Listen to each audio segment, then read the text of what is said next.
Moved and seconded to open our meeting. Any discussion? All those in favor, please. And it's unanimous. I've asked Dennis to say a few words about the budget going into the discussion. Yes. Okay, and most of this is directed at the board and the budget committee. But the audience should know that we're broadcasting this live over the internet, YouTube. So when you speak, if you can speak clearly and loud, so we get it. Okay, I want to say that this year is a fully funded budget. It reflects what we believe are the total cost to run the government. There are areas that we have no control over in terms of cost increases. There are areas that we do, and we will provide input on that as we get to those areas. There are new initiatives that you're going to have to vote on and move forward with. So the difference between this year's and last year's budget may seem significant, but it's not done. So you will have a big impact on that today when you vote. And I won't be talking about LD1 today because I'll need the results of this to really do that analysis. So with that, we can move forward. Okay. First item on the agenda is the transfer station, and that's about halfway through your orange books. I found the initial request worksheet extremely handy. That particular budget, I believe, is up about, in my calculations, $10,349. And Mr. Shino and Bruce. Good morning. Good morning. Do you have comments on your why up? Well, we have first of all, we do have a 3% increase on our waste hauling. And there's an increase and also increase in pay that's in there. We're also doing a complete overhaul on the skid steer, which was also an increase. I think that's your biggest part of that increase is the skid steer? Yeah. Yep. And that needs overhaul because? It's old and getting worn. All the bushings and everything's loose on it. It's just the seals on the windows are gone. They're just deteriorated. It sounds like you're describing me. The belts, all the belts have to be changed. They're 10 years old. They've never been changed. The air conditioning unit's been busted for a few years now. But there's just a lot of, it's getting a complete overhaul. Are you sending that to Bobcat? Yeah, to Jordan Equipment. What was the price of it? What was that price? 7,500. They're about the same as a guy here local. But the difference is that they can give us a loaner while they have the machine. So Better off sending it to them and get parts and stuff. yeah. That includes them picking it up and bringing it back, bringing us. They're doing everything. Gentlemen, yeah, Mr. Burke. Yes, the bail is up $1,900. What's the deal there again? Baler's up $1,900. That's what it says here. Repairs on the bail? I think it was. I think that was. Is that the new bail? No. I think that may have been from the.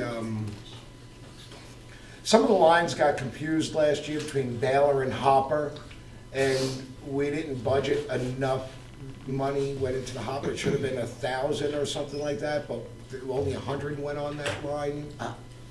It got a little confused last year when we changed everything. So when it came out, it was not enough money to maintain the hopper. If I'm not mistaken, that's what that line is. Well, but it may have gone under baler. We budgeted $100 last year for right. hopper repairs, and we spent $18, $13. Right. It should have been more than that. I don't know. It's somehow something got confused. Reversed. Something got reversed somewhere. 100 instead of 1,000 is what it should have been, I believe. But you're not looking at the 2,000. But what was the number? We spent 18. $18,13.97 is what you spent. And that was, we did have an electrical issue that we had to call them on a repair, other than regular maintenance. So it went over. It should have been budgeted more last year. Isn't that the same hopper that somebody parked in? No, this is Baylor's. Oh, The Bailey's. Hopper. Oh, I'm sorry. Right. That's where all the I got you. we start saying Baylor, Hopper, Sorry. and that was 2 years ago. Gentlemen, any more discussion on this particular line item? Now, as I understand it, we're not going to vote on each one as they go through. We will vote on the warrant articles at the end of hearing the discussions on the budget.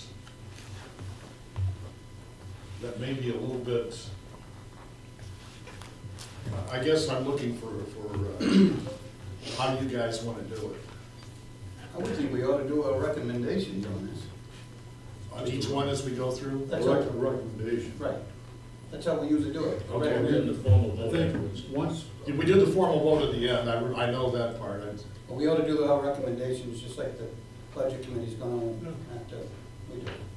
Correct? Okay. we usually vote on the article, and then after we vote on the article, all those that there's 5 to approve. Yeah, And that the goes. budget, then the budget, Yeah, right, yeah, that's when that takes place, so I don't think we do any voting, as I recall. On this? We go through and just basically shake out all the differences, Yep, and okay. basically say, Yep, okay, we're I good got with you. this number, Yep. then we just move on to the next one. Budget And committee, then when we go through the articles. any comments on that? Are you saying that we're gonna vote on the recommendation? Or we're gonna do the recommend now as we handle each one? No, we should just do that, when we actually come to the article, usually we read the article, all those in favor, any discussion, all those in favor. Yep. And then all those that support, and then we say budget committee. And we're not all doing those that in now? favor. No. If I may, on this, it would be helpful for us, and it's up to you, but if we go through and get your sense of where you're gonna be on the article, the issues in the articles, not necessarily vote, because we'll go back through and get everything corrected. And then hopefully, the next board meeting, we'd set up a half hour, 45 minutes before that, so you can vote on all the articles, we'll get you all of the information. That way it makes it easier, you're not gonna be confused on what articles you voted on or didn't vote on, where you were at, we'll show you all those numbers that we believe that you voted on, and you can do one final vote through. If that's acceptable to you, it's up to you guys, so whatever way you want to do it. That's been kind of the way we've done it in the past, because usually there are some issues. This particular one right here, we look at last year, and we look at last year, and we look at this year. We'll do whatever you want. $7,500 difference in just the skid steer and then the wages, that clearly explains what the differences are. So I don't think there's any real issues with this particular budget. Anybody have issues with this on the board, on the budget committee?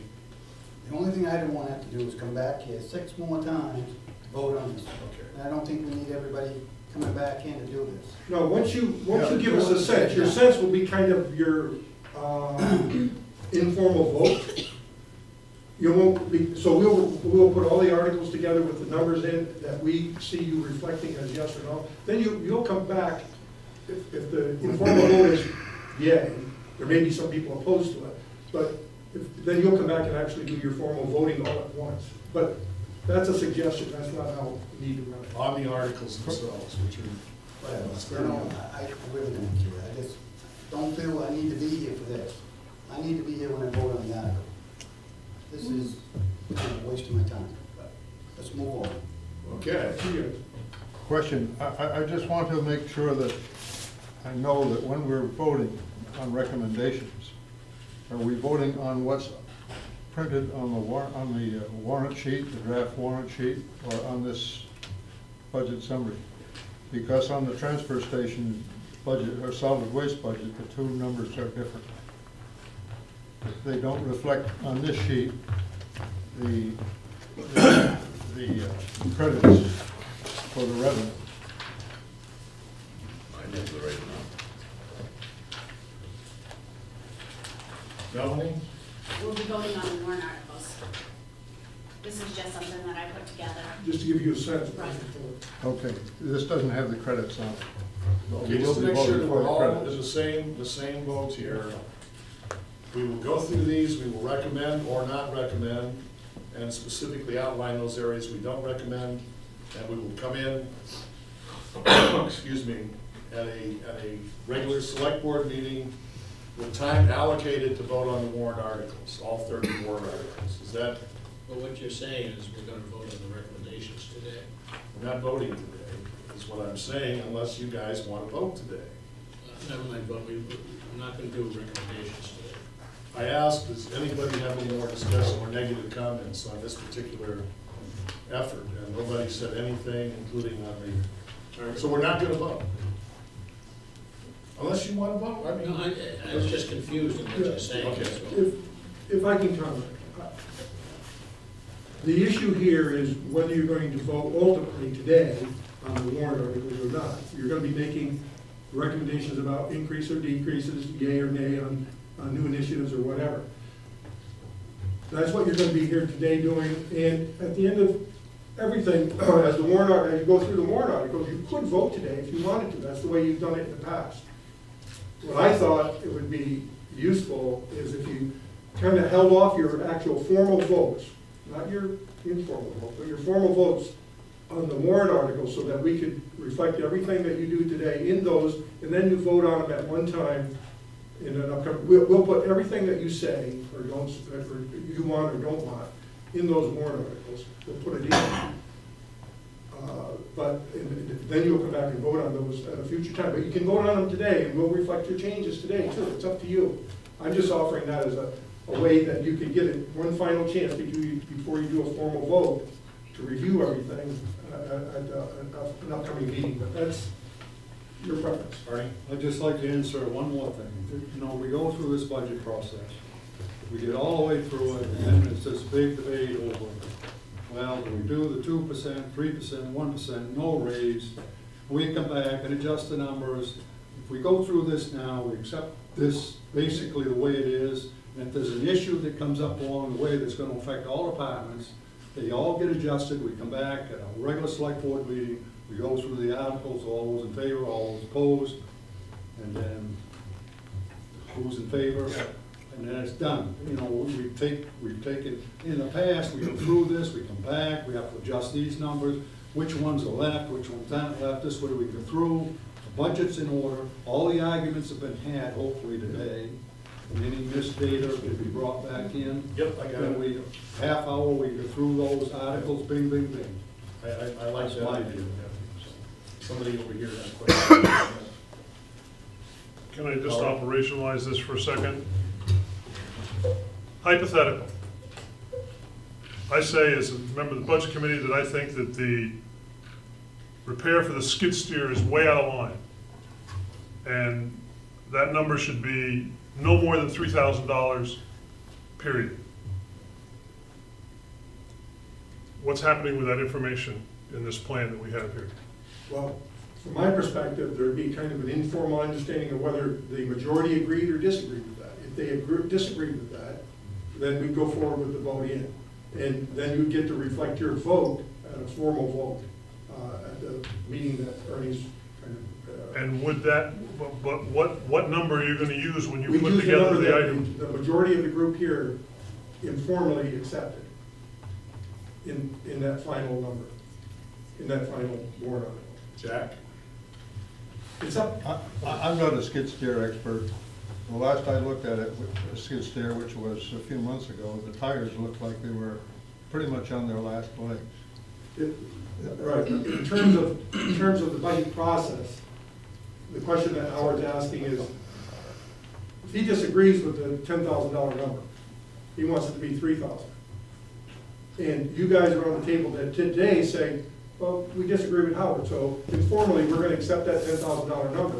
That's what we'll reflect in the final warrant articles that you will all be voting on. And then when we come to that warrant article, you'll be able to, Howard would be able to register his informal vote of disagreement on that. By saying, no. Yep. I guess, to me, this is the place, if you have an issue with the line item, we need to throw it out there for discussion and decide why is it you disagree, and I think, and then Ken should explain, and the other thing that, and just maybe Howard addressing your concerns on that, on the warrant articles, we've seen, I don't know how many repairs on that skid steer, $75, $125, $150, and it's just to the point where it just needs to be rebuilt. So, just in defending that one line item. Okay, so from my perspective, in my little book, I've written that we recommend this particular article. Am I correct? Gentlemen, correct from the budget committee? Okay, next article, or the next item is facilities budget. It's just before solid waste. If my math is correct, that budget has gone up $47,098. And Gary's here to discuss it with us. Are you going to discuss it? Working at it.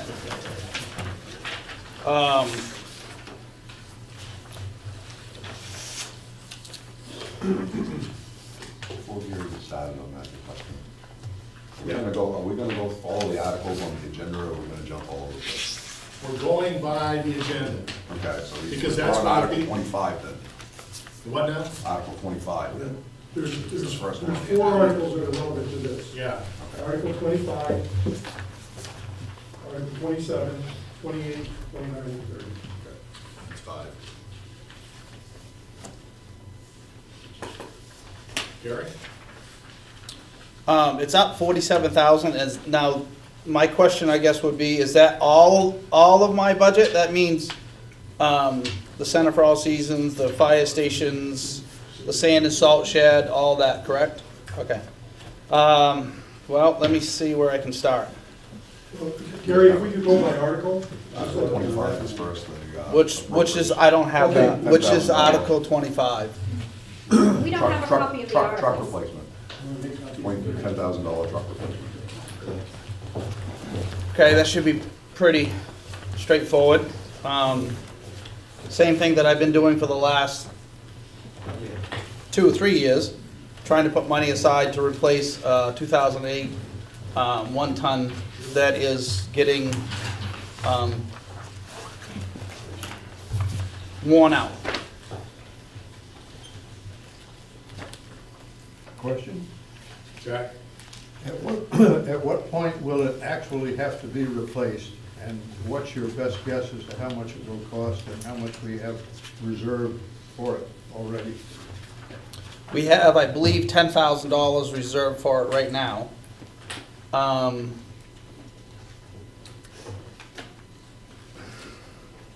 When it needs to be replaced,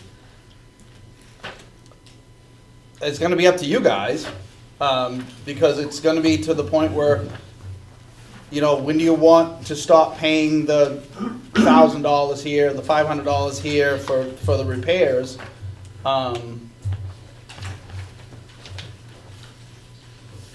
But I think we need your guidance on it.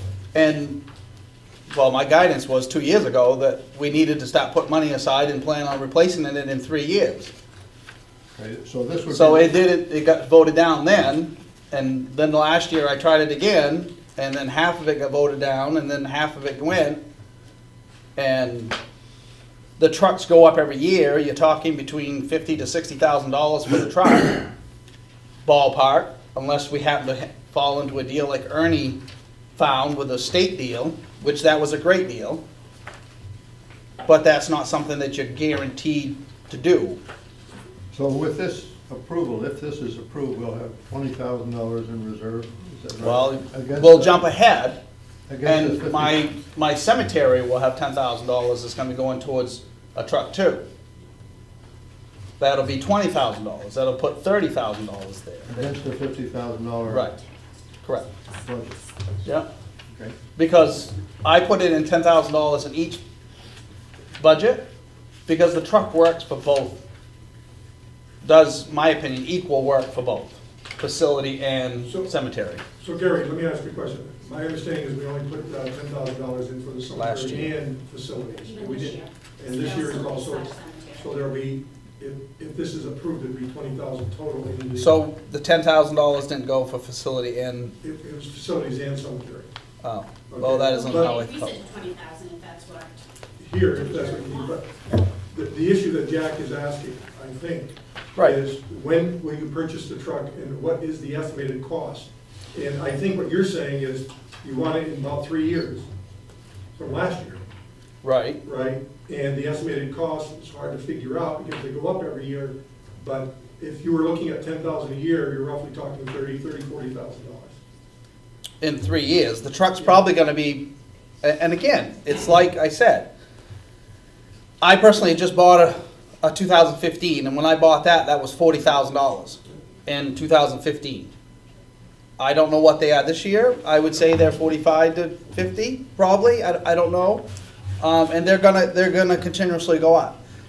Like I said, if we could fall into the deal that Ernie found for the 3/4 ton truck, where we find the dealership that might have the contract for the state trucks, that they have a 1 ton extra, because that's how it happened on that one, was they actually had an extra Right, but truck. What the ultimate decision that has to be made is, will we purchase a truck in roughly 3 years, and will it cost 30 to 40 or whatever it costs? Right now, you're asking for another 10,000 to be put Right. into the reserve, so that would be 20, and then over the next 2 years, you have to raise other money.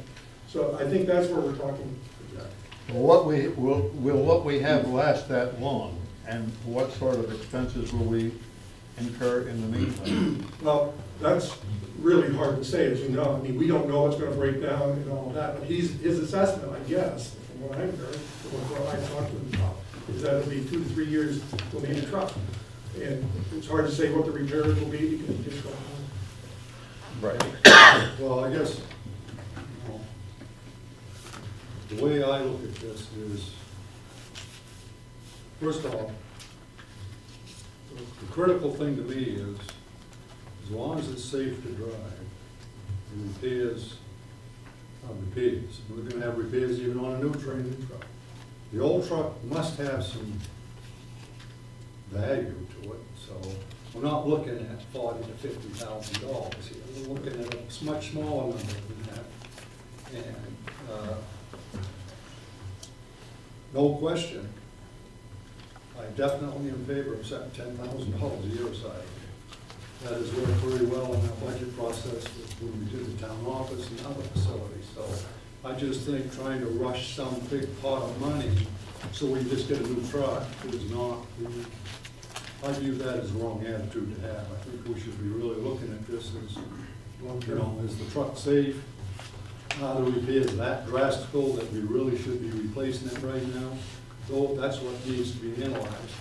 And you know, again, because we're just the budget committee and the select board, we rely on whoever is responsible for that equipment to come in with a really good breakdown of why it needs to be done right off. You know, if we don't mind doing repairs, I think this board probably doesn't mind doing some repairs as long as it's a safe truck. But when it needs to be replaced, we need to have the money to replace it. That's my view on that subject. Any more comments? Pro or con? Okay. So I would say, is it favorable that we go on with this? With this $10,000. Yeah, well, no, with this particular budget. This is a facilities budget now. We're just gonna, we're gonna talk about all the We gotta items. got the other 3 This is articles. just on the Okay. truck. So this is Article 25. So Article 25 was the $10,000 request, and the question would be whether or not the board and the budget committee informally agrees with that. I agree with it. I would say you need to put a check beside that, so we don't go back over that and then we have to negotiate all this crap. Right, that'll be in the budget that you vote on. That'll be a $10,000 warrant. Okay, the other articles are 26 and 27. 27. 27 26 first. next. We're gonna go 27. Yeah, 27, yes. So we're going to 27, not Yes. 26? Okay. 26 is cemetery. 27 is what we're on. See if the town will raise and appropriate the sum of $195,122 to support town facility maintenance. So that one is centers and sand and salt shed, correct? That's center, North Belgrade Community Center. Right, all the facilities. Yep. Do you guys have my paper in front of you that tells you what everything is my question. You need that? Is there, no, I kind of have it. Is there any questions? You have your initial request worksheet in front of us. Okay. You want to go down through each one of those? Actually, I wonder if there are any questions on those since we've all read. That's kind of what I'm throwing out there.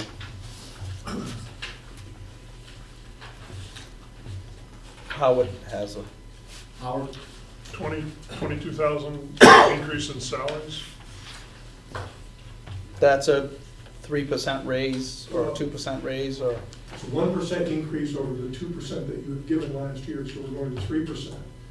It involves the fully funding of the healthcare. Isn't that under benefits? I'm just, you're talking about just salaries, I guess, right? It's 20,000, 20? And it involves the the facilities assistant. Go ahead. So in past years, we've always split it so it's 60-40. 60% of Gary's salary has gone to Facilities? facilities, and 40% of his salary has gone to cemeteries automatically. We've never actually had a breakdown of how much time he spends in facilities and how much time he spends in cemetery. So this year, we've required that Gary and all the employees that work for facilities and cemeteries keep track of exactly what hours that they work in each department. And then the breakout is more like 80%, 20%. So if you look at the cemetery's budget, it has gone down considerably because the wages have gone down considerably because we've increased his facilities payroll. We've also hired a full-time employee with benefits this year, so that's increased.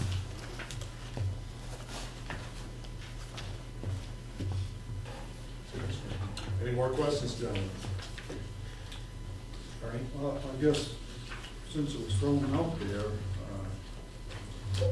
when do we make the decision to go 100% on medical benefits? No, that was going to be a request that we put forward. I know, we're not talking about a budget here. So at what point do we continue to go through all these budgets? So at what point does this select board decide that we're on board with doing 100% instead of 80-20, or whatever the number might be? I mean, Yeah. how do we say, oh, we're on board with this budget without having? That's a policy decision, right? It seems like, I guess, before we got into the budget process, we should have had Yeah. a select board meeting where we discussed the policy on this coming year. Are we gonna change the structure of the benefit? I know we used to go through and come in and we would be presented with the fact that these are the new increases that are coming, this is gonna be the impact on the wages and so forth. We have none of that data, we have nothing to base any. Yeah, that's a fair comment.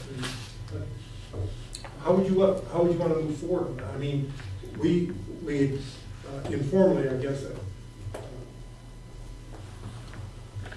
I didn't put that forward to you, so that's my fault. How do we want to proceed? Because what I've recommended is that we go up 1% in wages, that we fully fund the health care across the board. And we're coming to that issue here on this because we're talking about salaries, et cetera. So the question is, how do you want to move forward on that particular initiative? Yes, I probably should have brought it to the select board earlier. Sorry about that. But how do you want to move forward on that? Well, I mean, that's big. Yeah. And I think that in the past, we've had the opportunity to do some research. And as far as I know, the state is still at 80-20. And I guess, this is not the time to have that debate. Yeah. I mean, we're talking about somebody's budget, and this is really a debate over policy, Yeah. so we're getting out of the budget process. So I'm just saying, just puts me in a very difficult time. I can't approve this budget. I will not Right, approve no, I this hear you. budget without these adjustments made, so until we really have real discussion on it. But these are serious dollars, and looks like we're looking at a serious increase We here. pay currently $642.04 a month for employees. It will go up to $827.74. It's an increase of $185.70 a person per month, and overall, it's $1.07 an hour per employee For the health. for healthcare benefits going up. Bobby?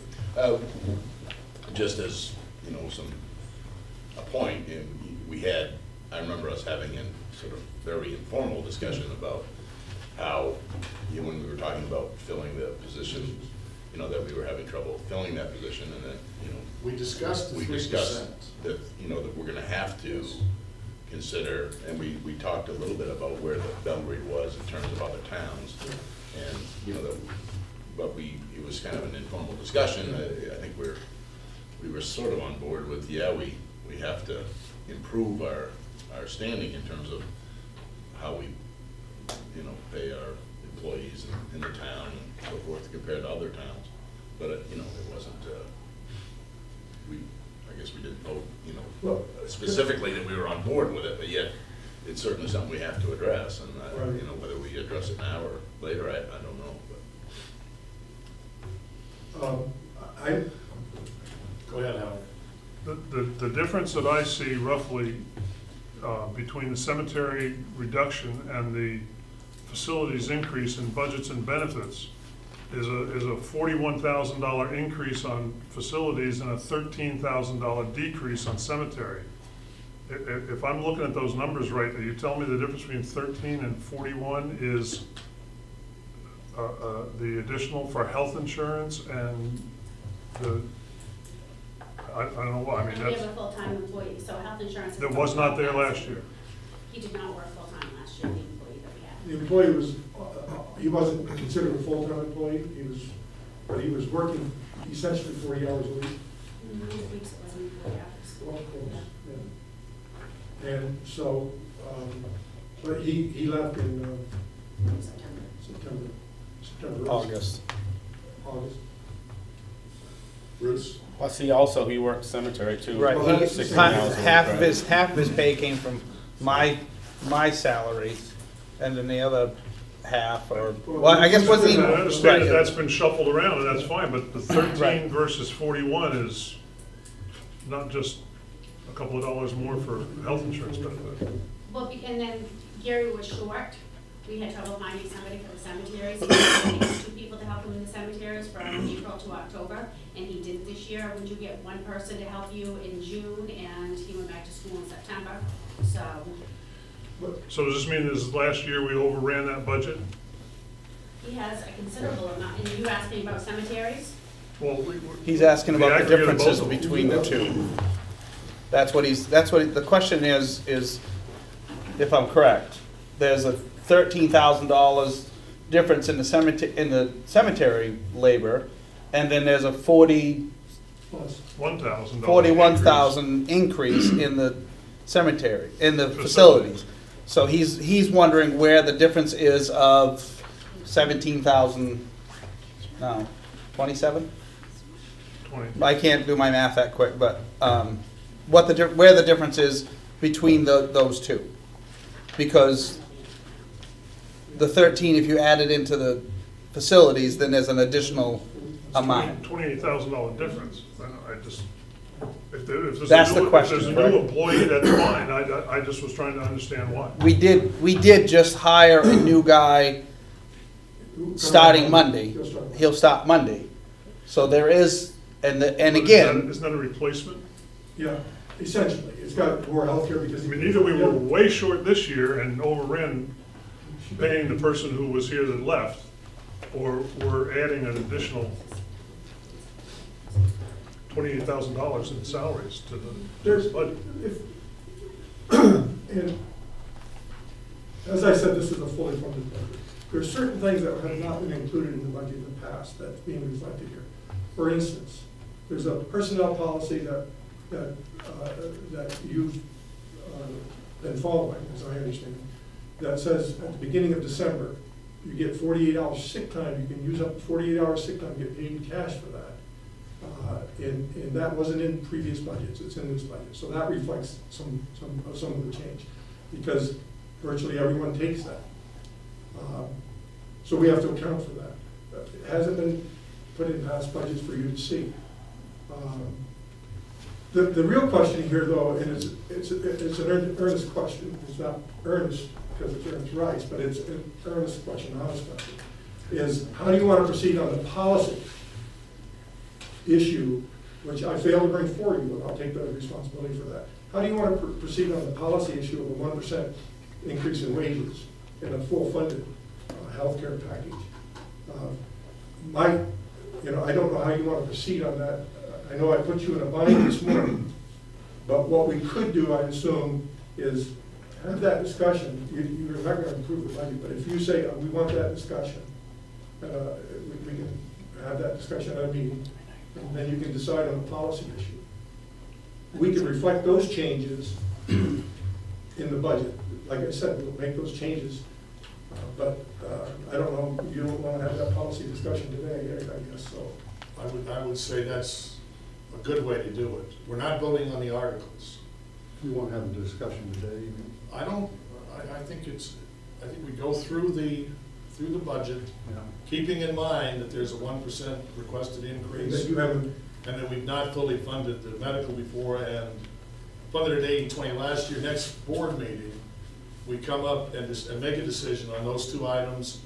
The budget's changed to reflect that change, and then we go on from there. It seems to me that's the best way to do it. Because I don't want to stop doing this. Yeah. Well, that way, that's just one item that we gotta Yeah, and I apologize for that. Well, the other thing I want to insert here, so that everybody's fully up to speed on the impacts of our state government, we also have to deal with the fact that the wages are now dictated by the state as to what we have to pay people. So that also has an impact on. Yeah. So I mean, there's a lot, to me, there's a lot of research that needs to be done, and to make sure that we're not just doling out money to keep employees or whatever our thought process is, which I totally disagree with. I know there probably is, there is one situation in particular, I would say, and that's anything dealing with the transfer station. Those are difficult, can be very difficult positions because it's a nasty, nasty job. And you're out in the weather, rain, snow, whatever. And those people having retention and so forth there, those people, but the everyday jobs that we have in this town, we shouldn't be doing our budget based on the fact, how we're gonna keep people, we're gonna lose somebody, how we're gonna replace them. We need to do it based on how we run in our business. How does we run the business with the taxpayers? That's what I think we should be deciding here. We're just throwing this particular subject of benefits and so forth without really going into tearing it down and breaking it apart and seeing what the real impact is. We need to have that discussion. Right. Well, if I can, what Ernie's saying is that we have a policy that's been made by the people of the state to increase minimum wages. And that's going to have an impact on us in 2018, 19, and 20, when it goes up to $12 an hour. I have said that I'm going to do a full review of all of our salary pay ranges so that we can adjust the pay ranges. It doesn't mean that it's going to go up $1 or $2 or whatever an hour based on the minimum wage increase. It just means I want to reflect what's happening out there. I want to do that this summer. I didn't have a chance to do that this fall for this budget. And then as part of that analysis, we'll look at where people are and put them properly, as you decide, into that pay range, whether or not they should be increased or whatever, based on their experience levels.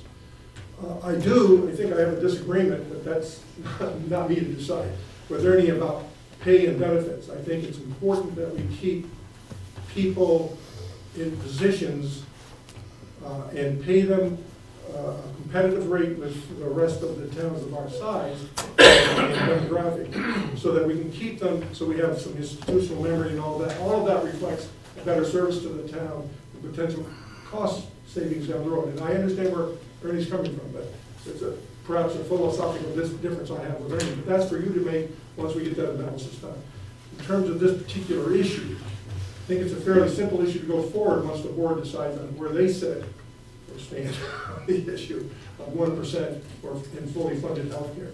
I personally think that that's important, as I've reflected in past discussions with individuals and the board, but that's a policy issue I should have brought forward. Take the heat for that. I should have brought forward to a board meeting. I reflected it in this budget without doing that, and that's my error. So we can do that, and perhaps it would be better at a board meeting before the 19th, if you would prefer, so we can just focus on that one issue, and then we can have all of the items in the budget, the warrant article budget, reflected as well for the 19th. So that's up to you guys. I have just one other thing to insert, and that's, and again, this is why this probably isn't a proper place to repeat this, but, you know, this throwing 3% out is great, and I have 1%, whatever the number is, but the thing is, you know, when we go through the policy of setting the pay scales, then I think it's up to the department people to come in with a number, knowing that these particular individuals, the people at the bottom of the rung should be getting more than the people at the top of the rung, percentage-wise, because you don't ever catch up. You're always on the lower end of the rung. So that's another thing that Yeah, we need and that's something we can put into that discuss, study. to discuss at a different time. There's a lot of little things that we need to really look at. I don't disagree. Okay. Jack? Yeah, on Article 27, we've talked a lot about wages and we've talked about offsetting costs for the cemetery. But listed in the draft warrant here are 15 different facilities, 14 or 15 different facilities. And I'm wondering if there are any other offsetting costs as we've shifted into a facilities grouping in some of the other areas that affect the comparison with last year.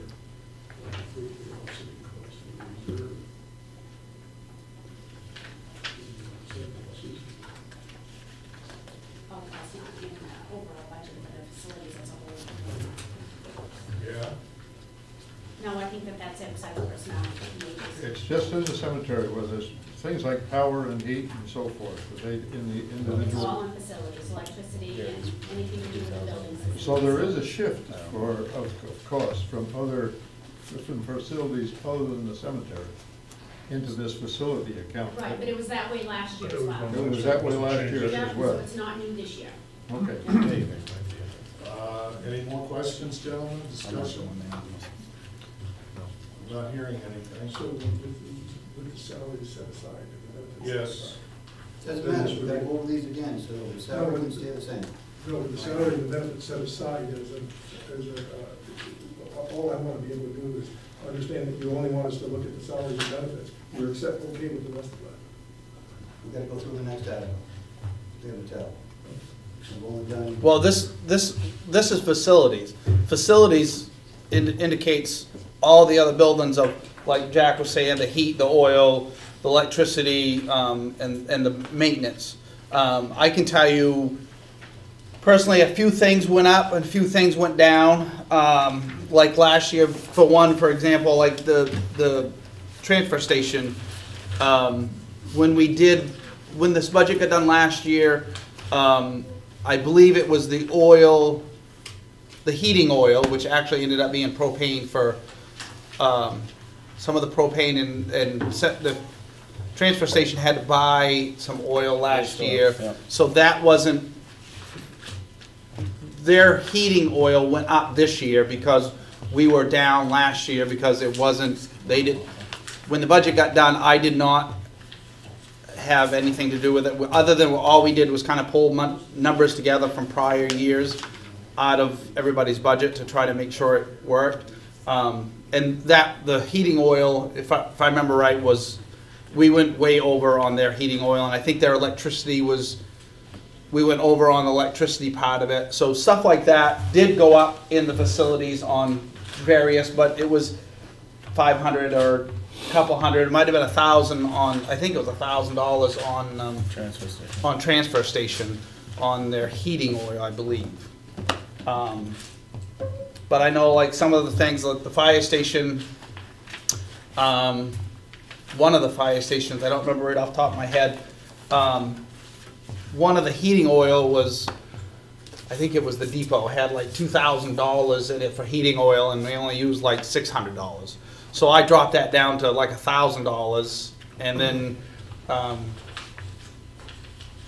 we put in for we line itemed it a little bit more. We put in $150 for furnace cleanings, and I have, you know, so little things like that. But I think overall the budget didn't go up by much in the facilities. I don't have the total numbers from 55,000, I think. But at $3,000, they're asking to pay the North Belgrade Fire Department. Right. We had to add $1,500 into the transfer station because for snow removal, because that's what we spent last year for snow removal for the transfer station. Center for All Season, we spent $800. We paid $3,000. We have a contract with the Kenneth Workman Youth Sports Program, and we put the $3,000 under parks to maintain the Ball field. So that's increased.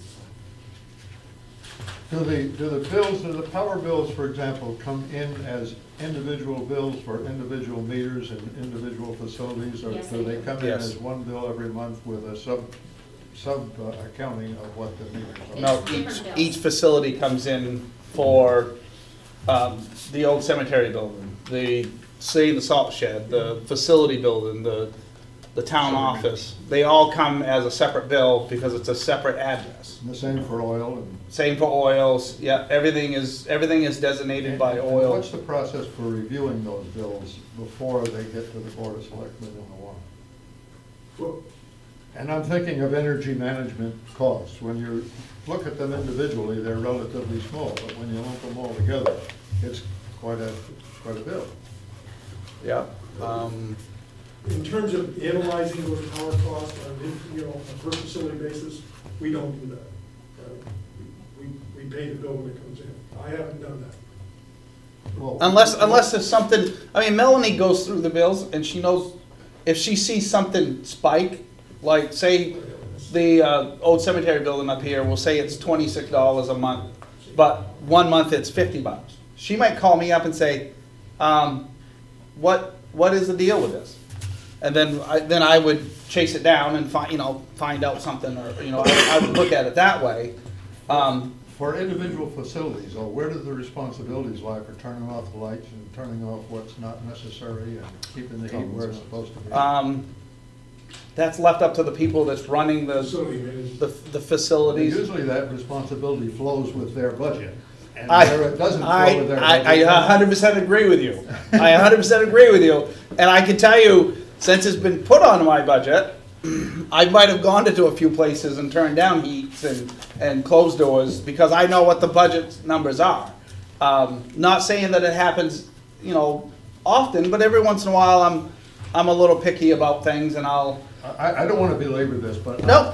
what I'm getting at is that a significant change has been made about how people manage their facilities now, and it bears some thinking about how to do it and making sure it's done right. I agree with you. The other thing that I'll put into that is that there's more than one person that is paying attention to it now. Okay, Prior gentlemen, to, it was let's only, go on. there was only one. Do all of our facilities have the smart meters on? I would imagine, but I want to say yes. I would think you'd be able to use that system a little bit to see spikes and manage the system. What's going on the facilities budget, excluding pay increases and medical. Are there any more questions? Seeing none, I say that it's recommended at this point, with the two exceptions that I that out, and let's go to, Well, before we move on, I have a Okay. question. go ahead. So if you look at the Article 27, I have listed every facility and the proposed and the actuals, as opposed to just putting the amount. And I wanted opinions on whether I should do that or just put it in lump sum and not give detail in the warrant article. For the presentation to the town, when the town sees it. I think it'll show all of them. Yeah, I So, agree. let people know what it's actually costing. Okay, we're now going to the cemetery, and that would be Article 26. And the cemetery is, in my book, 28. 28? Next one, the judge. 28. Article 26, to see if the town will raise and appropriate some 5,000. It's Article 28. All right. We're going by article. Okay, I got it, 28.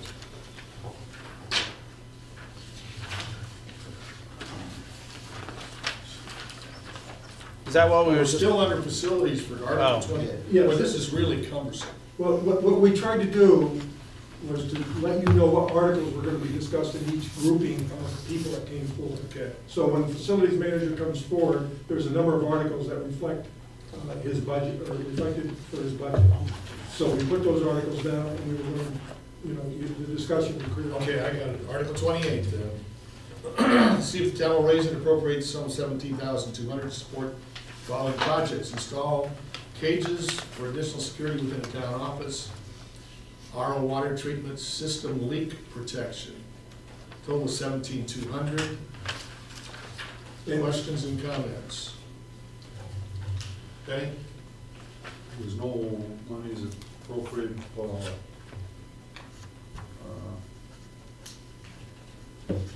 projects, I guess, to write down projects. Last year, because this apparently is the first time we now have had projects broken out. We broke this out as projects. We could have put it right under the facilities. We wanted to highlight that Yeah. as an issue, but that's why, I mean. that's- Because because I think it's because they're gonna be large amounts of money rather than just add it in. So this way here, you see what it is, Yeah. and then you can either say yay or nay. That's why we put it that way, but. It's a new article. Yeah, basically. Is there a different way you would want it handled? No, I Makes sense to me. We were just trying to highlight the issue. Because they're big projects and they're gonna be large amounts of Over money. here, what we did last year, so this is just a plan to increase period. Yep. Question? Yeah. Is there, we're on the town office here, is there anything in this budget anywhere that will apply to completion of an audiovisual projection for this room? I understand it was wired up when the place was built, and it was going to be done at a later date, but has there any bit further consideration been given to that? I've had some discussions about that, but I did not put it in the budget this year. It's something we can look at. We can look at that, you can put it in the budget, I don't know what it would cost, so we didn't look at it, let me put it that way. I had people talking to me about, well, would you do this? I said I'd be very interested in doing something like that, but we did not put it in. We also tried to prioritize the things that we felt that should go forward first. Yeah. And these couple things were something that Dennis and I had talked about, and Ernest had. It's just a question, but I hope it doesn't just drift. No, it's not gonna fall. Drift away and be forgotten, because I think it would be a lot better use of wall space Yeah. for meetings like this than some of the other stuff. Gentlemen.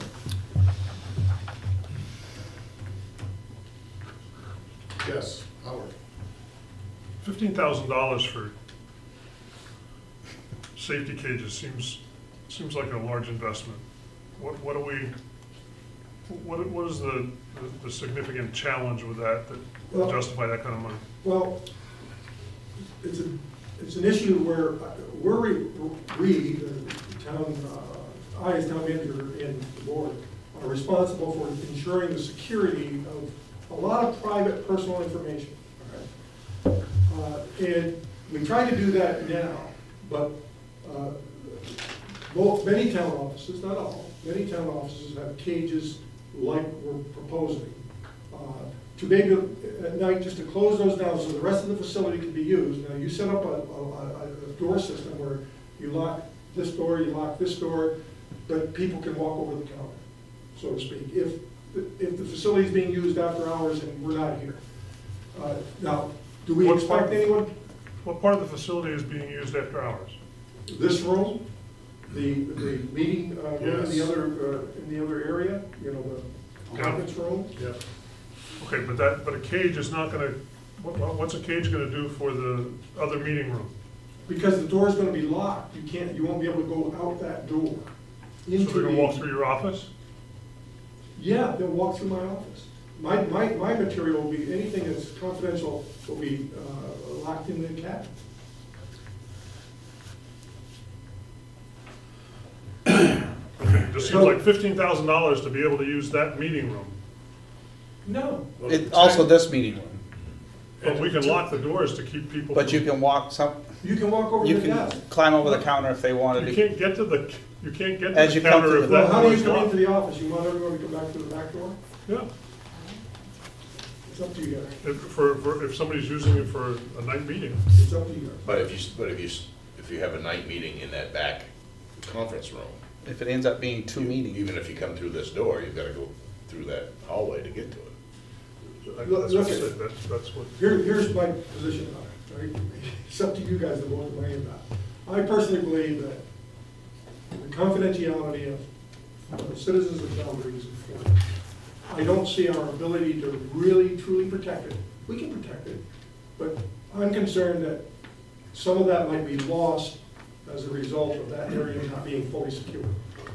That's what I'm proposing to you, and we don't have to do it, but that's what I'm proposing. And that's what other town offices do Other town in offices general. do that. Yeah. In fact, as I understood it, this building was built pursuant to Green, was that Green?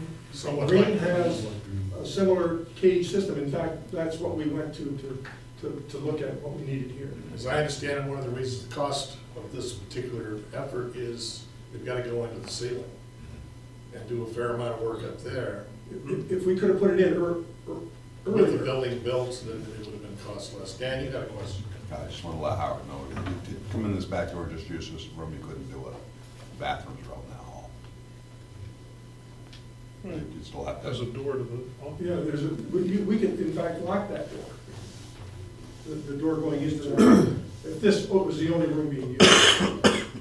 But it was a concern of mine that, it can be deferred, it can be dropped, it can be whatever. It's just, I'm raising that as a concern to you. Mr. Barrett? One of the reasons the town manager's office originally was in the back, and what is now your office was going to be the conference room, to avoid exactly this problem. Because you can lock that back, you can lock the Dutch door, and keep this area. But you could walk over the counter, it doesn't, That aside, I'm just saying, the original thought was, you can lock the town manager's office, which could have some confidential. That, you can't do that now, so. Anybody else?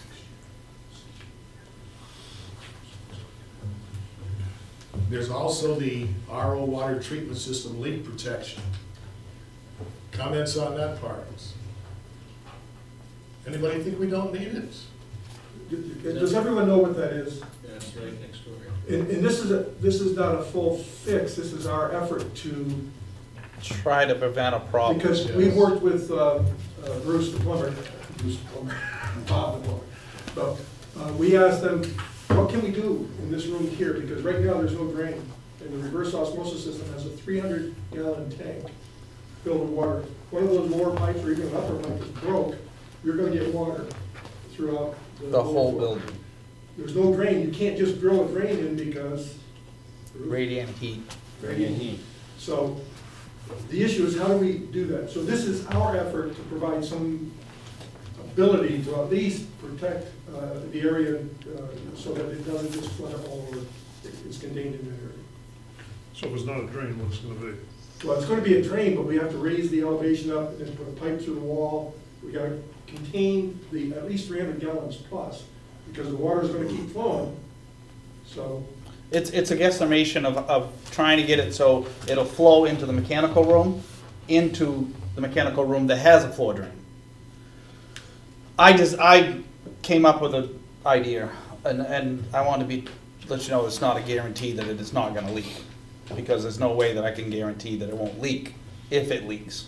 But bore a hole through the wall into mechanical room, put a pipe that runs over to the drain into the mechanical room floor drain, put FRP panels, which is basically shower panels on the wall, and literally I have to build a little wall in front of the door to try to make a foot and a half wall to try to get it so the water will drain, if anything should happen, out the hole into the mechanical room, into the drain there and out. And the other part of it is we should look at we can put an alarm system in there to tell us if there's a massive flow of water or if there's water on the floor. Those two things should be added to that, which I did not get a price on those, but that's something that we could, and maybe we could just do that to start with and not do the $2,200. Yeah, adding a water box minimum price for the security company to come in. Right. I mean, it wouldn't be a lot of money just to add that to the By the system. time the alarm went off, it's too late. Well, Well, we that's could why the containment would be. hopefully if we had the containment, if we had the alarm, Great idea. and then if I'm 15, 20 minutes away and I could get hold of Dennis, or somebody could get here to at least kill the pump. We overlooked it when we built the building, it needs to be fixed. Well, the water system was an added thing after the fact, I'm thinking, Well, so. it came up while during the building. All All right, gentlemen. Any more discussion on Article 28 on the security, or the cages and the leak protection? No? Recommended? Okay, recommended. And then now Article 29. See the town appropriate the sum of blank, blank, blank for the recreation capital reserve. I have a problem with that. Painting, staining, and repair the outside of the Center for All Season, which is the facilities, and upgrade and repair to the pool. They haven't got a price on the upgrade and repair to the pool. Yeah, they just- You do have a Yeah, price? that's the price, That's the first. Where's the price? 7,500. You don't have paint. Oh, okay, you don't have the, okay. We got a price for the painting, at least mine says it does. Yeah, mine has a total of 29.5 on my. Yeah, How much is it? 29.5 total 29.5. Have an old one. Do I have an upgrade? You have a new one. Should be there in the file. Wherever it was. You can, I'll keep this. So just to bring you up to speed, Okay. the last time the building was painted was in 2008, I think, or 9. It was right in that time frame when I was previously town manager. It hasn't been painted yet. There's a number of boards that are rotting at the bottom. There's a number of facial boards that are needing to be replaced that have fallen off. I'll tell you, I received a comment back in 2009, I believe, from one of the major donors to that building. They said, we provide donations for a building that we don't maintain. So I came back and I looked at the building this fall with Ernie and Gary, and we saw a major need for restaining and fixing that building. That's the building. On the other issue of the pool, there's a new standards for safety and stuff that will come with the pool. And there's a new liner that's needed in the pool and all of that. Initially, Gary and I talked about it, would it be cheaper just to fill in the pool, a couple of yards of, a few yards of sand, and have people swim in the lake, or do we want the pool repaired? The Recreation Committee came forward with a recommendation that they want the pool repaired, and they came up, this is the price that they had found out from a pool company, and I think it's in Bangor. So I think that this price is supposed to fix the safety issues and stuff like that. So that's the reason for that. Otherwise, one of the big safety issues, as I understand it, is there's supposed to be 2 valves to protect when you're draining for the floor drains. There's supposed to be 2 drains in a commercial pool, and this one only has 1. Because when it was put in, I don't know when it was put in for the campground, they only had one drain. So what we did this year to get by was we actually shut the drain off. So the drain wasn't running all the time when the pool was running. It was kind of a gray area, but from what I found out, that would suffice us to do that. And one of the other things that we found out was that it being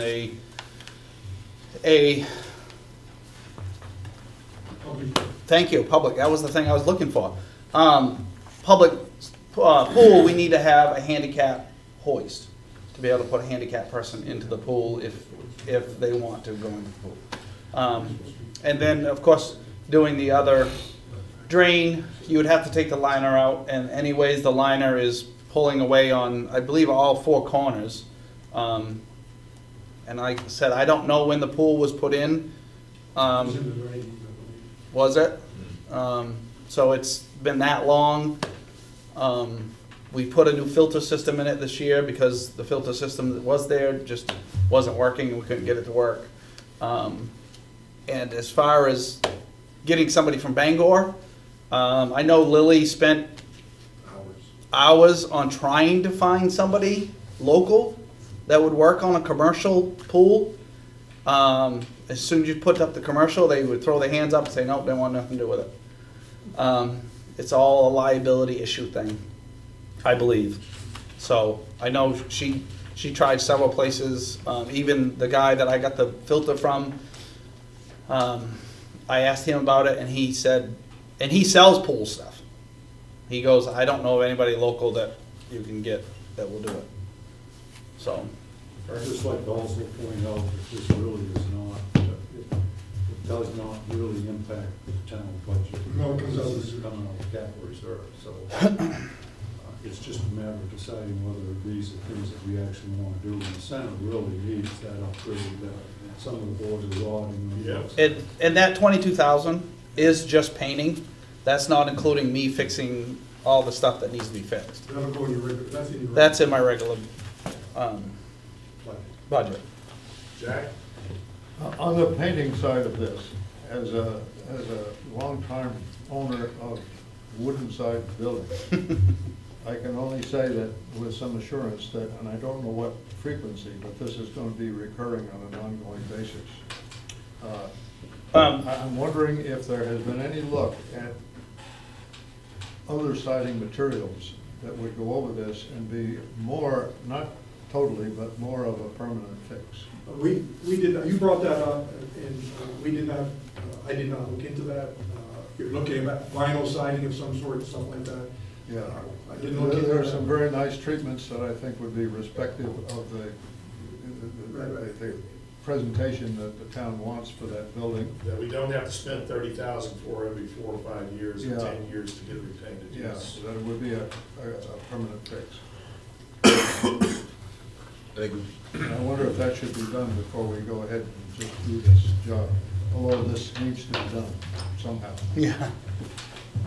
Marks? I think we could probably do that down the line, but from what I've seen, we gotta do something, right off. I mean, this would.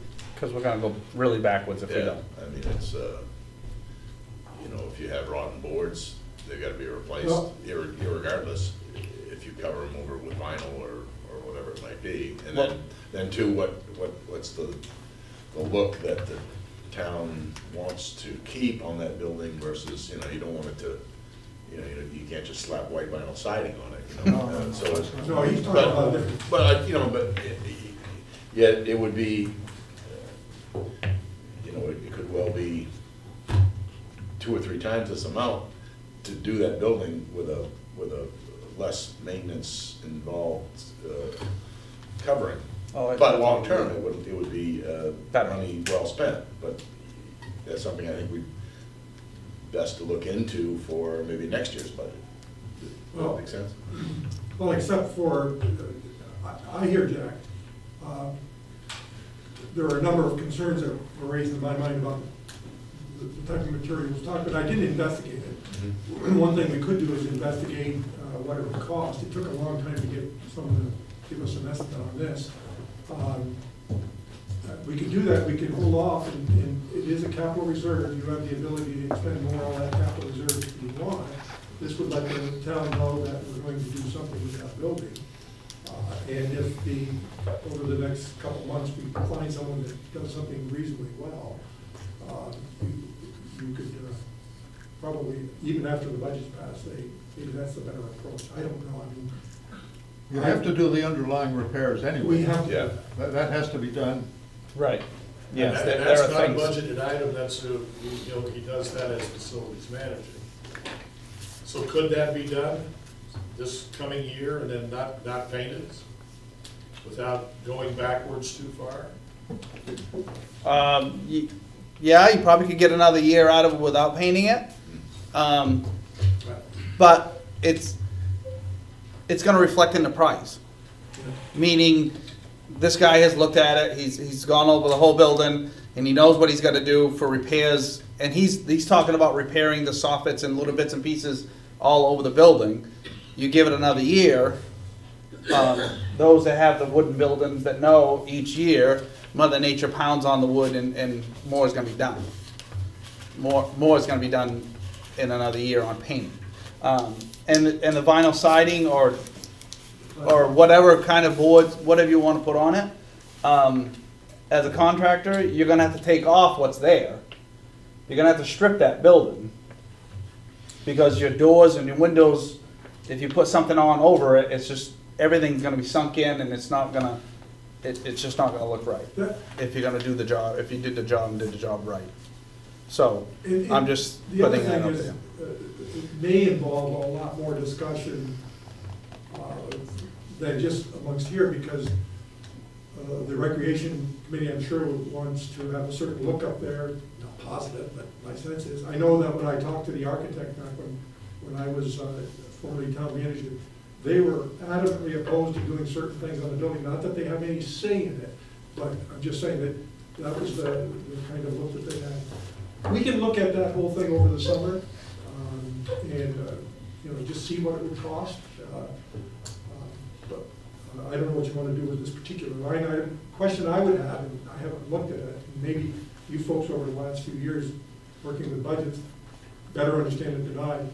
But if we had this line item in the budget, and we let the people know it was to repair the building, and if the analysis over the next couple of months that Gary and I do shows that for another $10,000 you can do more, you can do what Jack is talking about.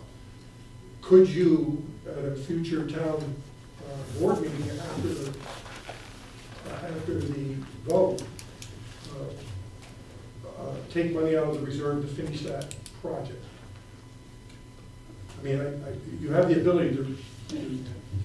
All right.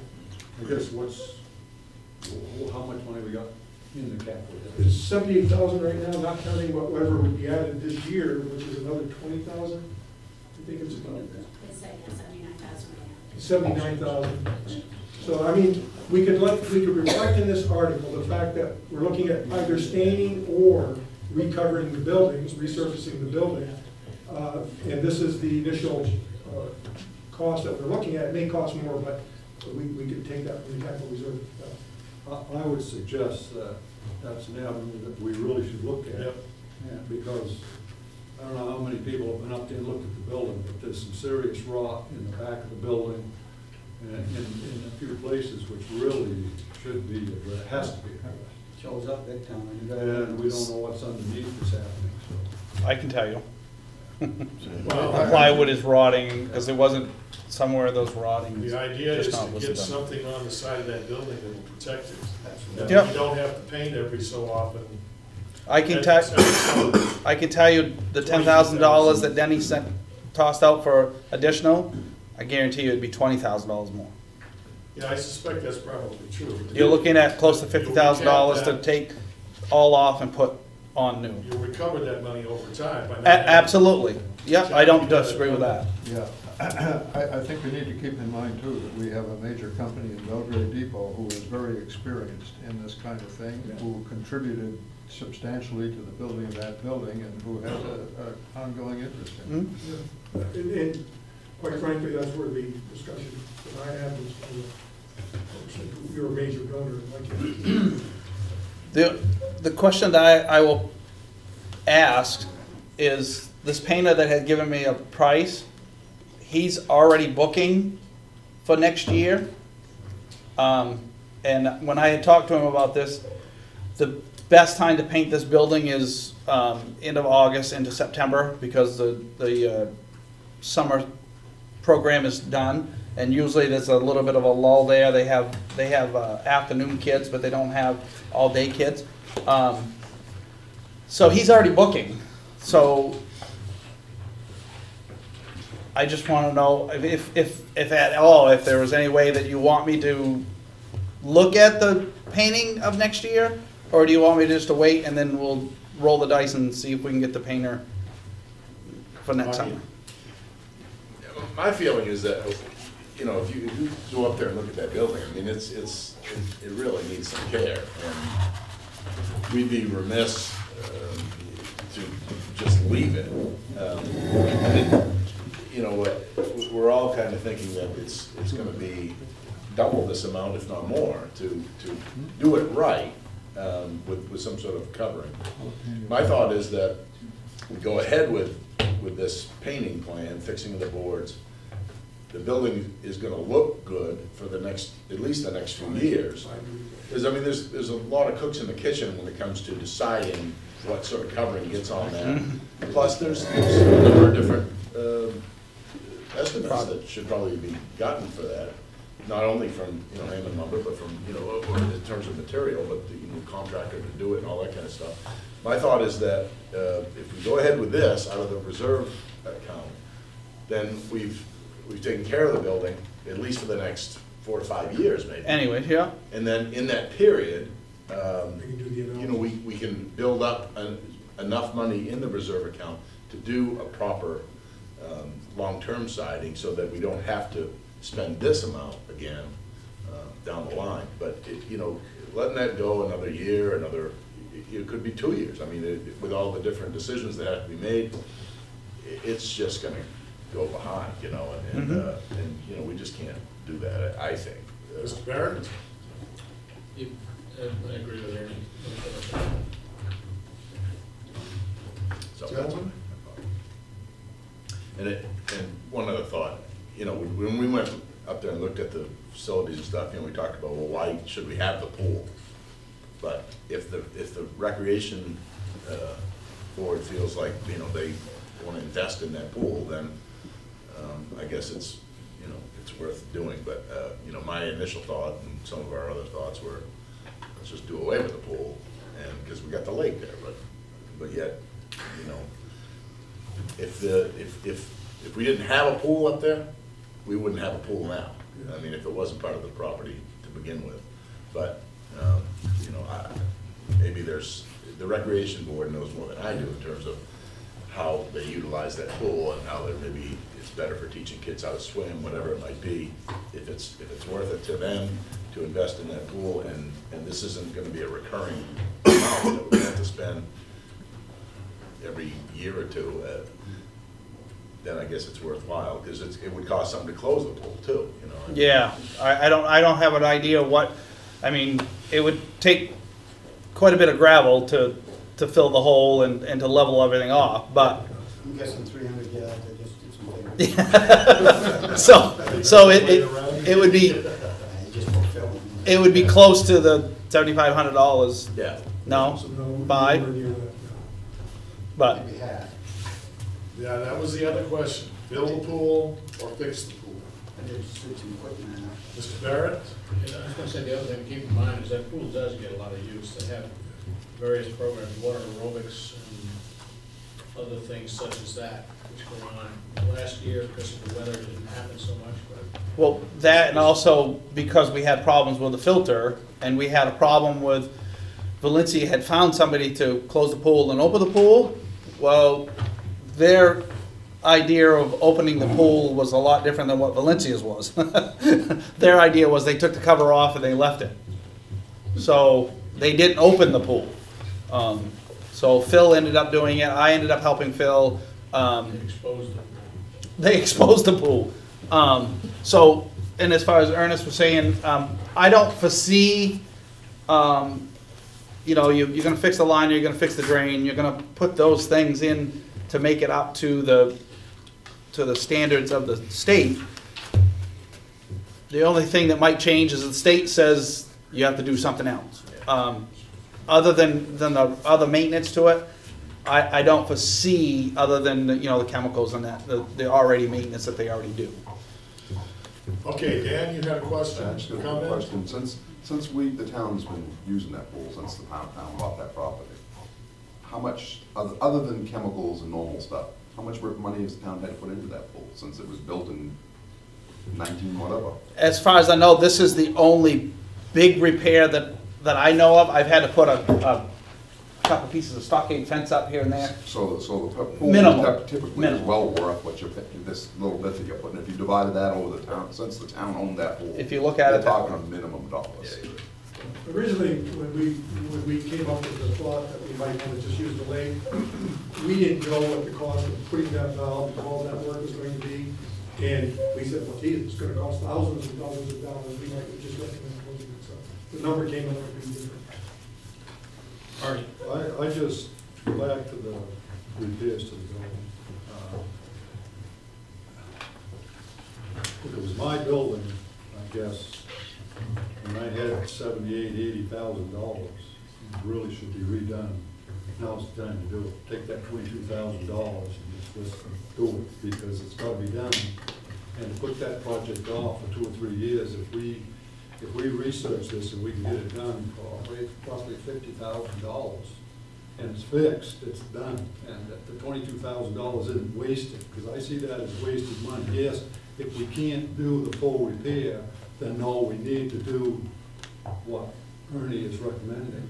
I suggest that we look into it, let's fix the building, and be done with it. So $50,000-60,000. if your idea is accepted, as I understand it, then what we would do is, you could either raise the amount of money that we put in, the 22, you could put up to 40 or 50, just based on what we're hearing.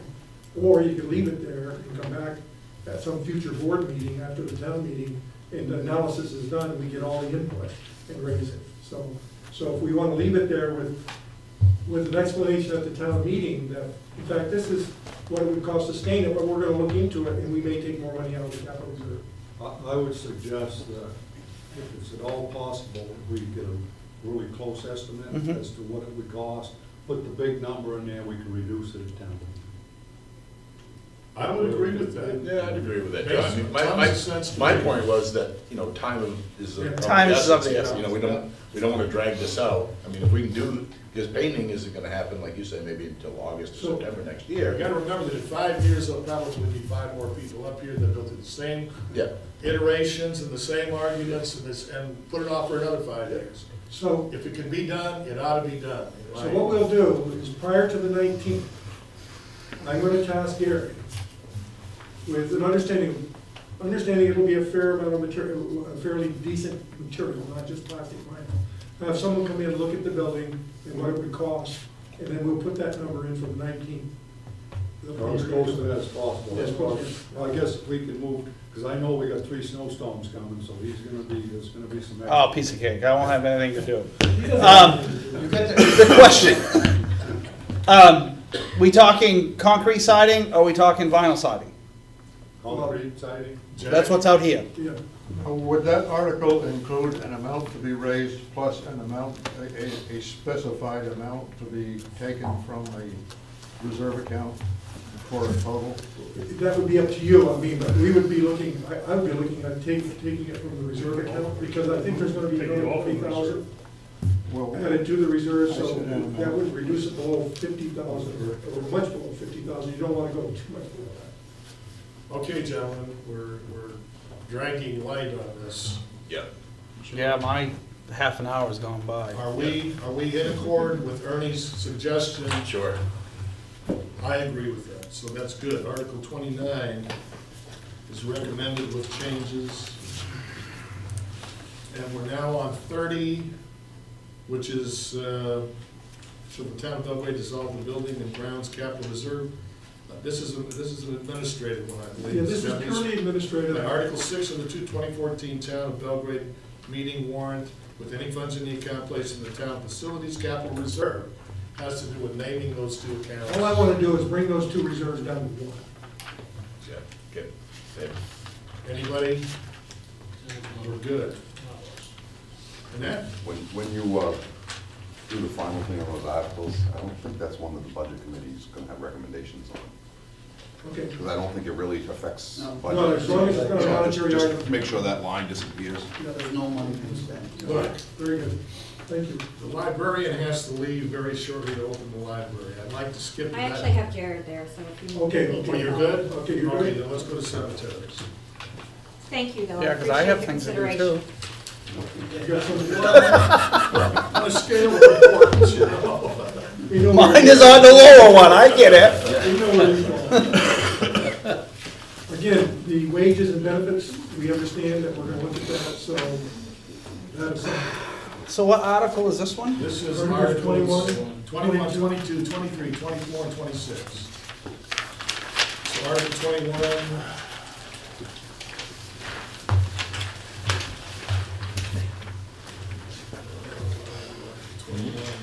See, the town will raise $26,650 and appropriate $6,200 for the cemetery trust for the total sum of $52,850 to support costs of operational and maintenance of Belgrade cemeteries for 2018.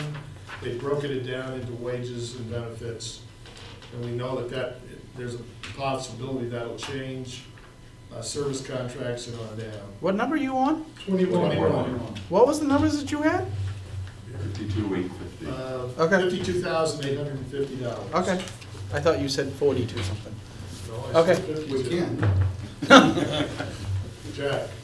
Yeah, does the cemetery or the town have controls in place to control what people do or do not do with their properties up at the cemetery? And I'm thinking of bushes and trimming and flowers and trees and things that have been added over the year that I think were not allowed in many years gone past.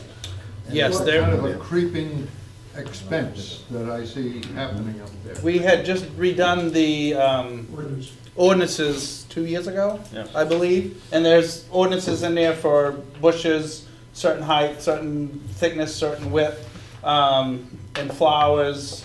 It puts it all back onto me to rip them out, throw them away, cut them down Do what you need. So as on that- as needed. On that particular issue, I've had some complaints about bushes and stuff that have been pulled out.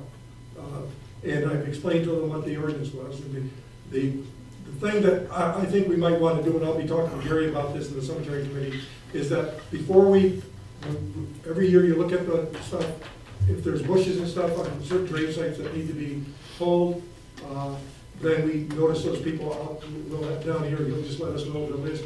We'll call people, let them know that bushes are gonna come out, so you better take a look at your property. If we can I don't want find to it. interrupt anybody. Let's get on the budget. Okay. That's what I was. Budget item. That's a slot.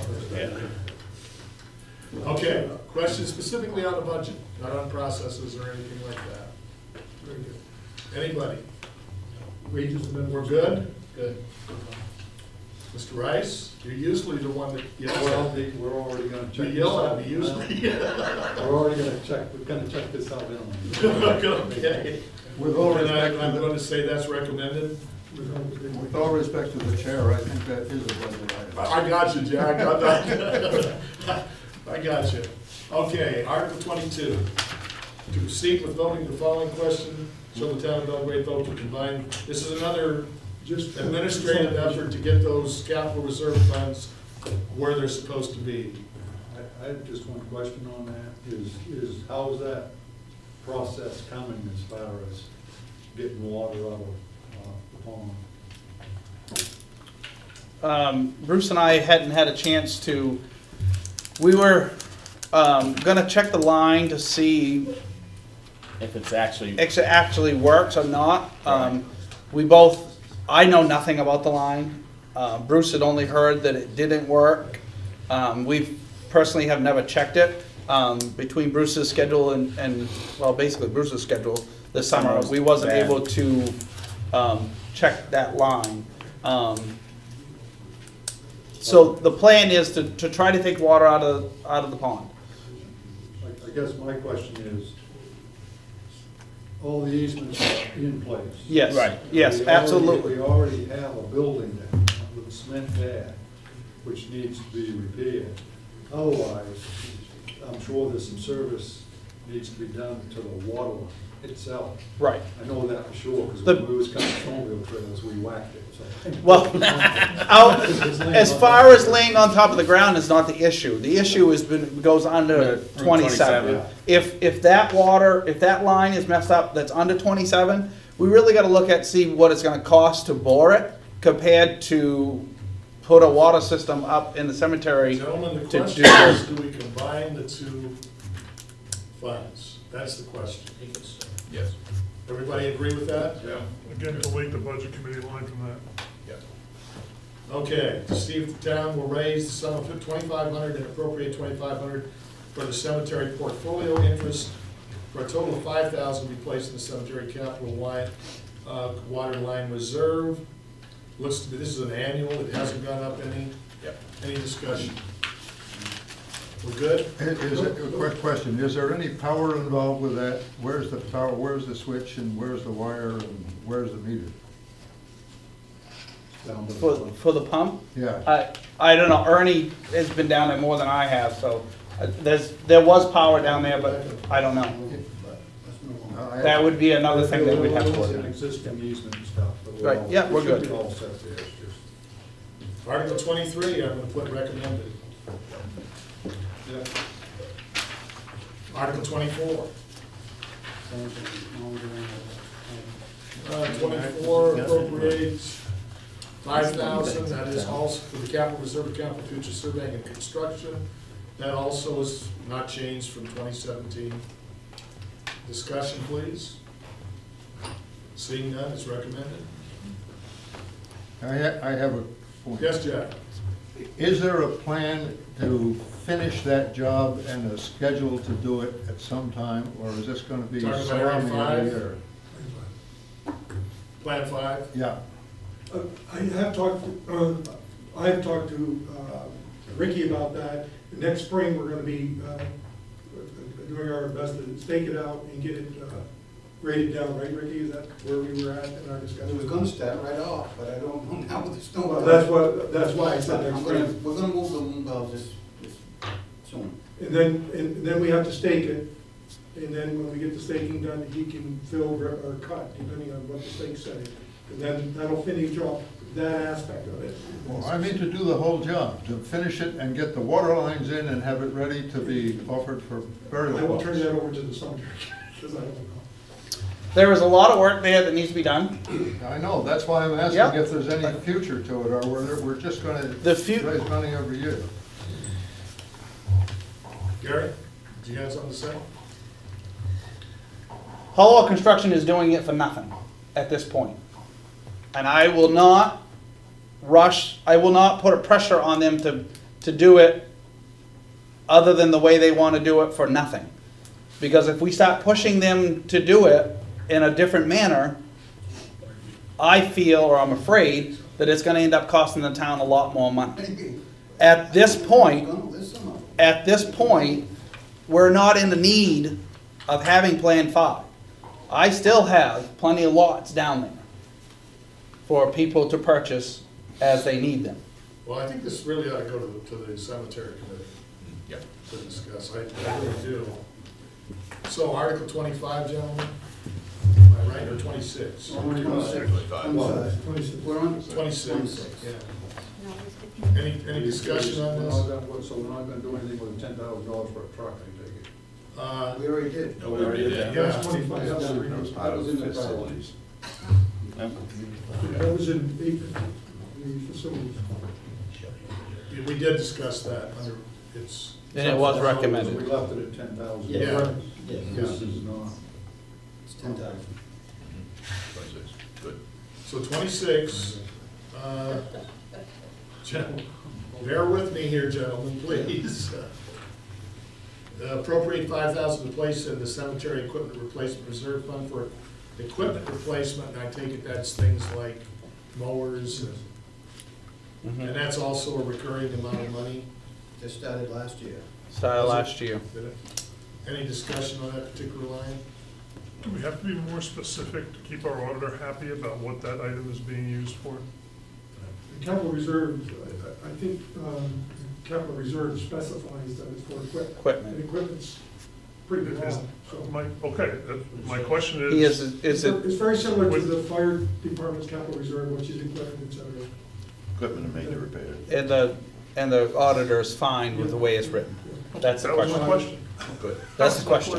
I didn't ask for specifically, but because of the fire What department. we talked about last year when we started it, it was a bigger piece of equipment. It was lawnmowers and that kind of stuff. It's fine with And me the to have the way it $10,000. is. It seems reasonable, but I know that the auditor raised the question about it last year, and I'm just, Gentlemen, any questions, comments?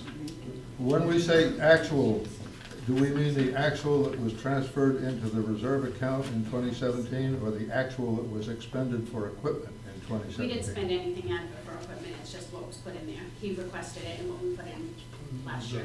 Wasn't spent. this is just a building reserve fund, it's not talking about. Those mowers and expenditures. stuff cost a fair amount of money. Yeah. And with this year, I might be able to, with one of the mowers, with a trade-in with this money, I might be able to replace one of those this year. I'm gonna look into that in my spare time, Select between board? the siding and plowing. We're good? Good. Recommended. And I think with that, Gary, thank you for coming in and sitting here and being grilled and beat up. and Not a problem. stuff That's at. what you pay me the big money for. We're gonna talk about that a little later. Oh, wait a minute, maybe I should stay for that. You might want to stay around. All right, let's do, yeah, no, I'm kidding, I'm not serious. Fire department. 16. Yeah, 16, 17, 18, and 19. So,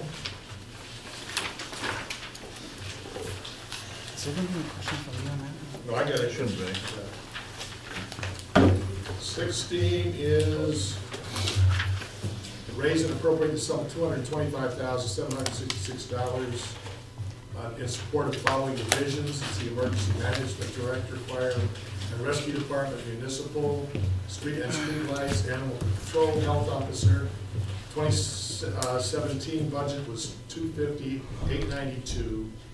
There is no actual in Mike's paper, but the request this year is about $25,000 less, $225,766.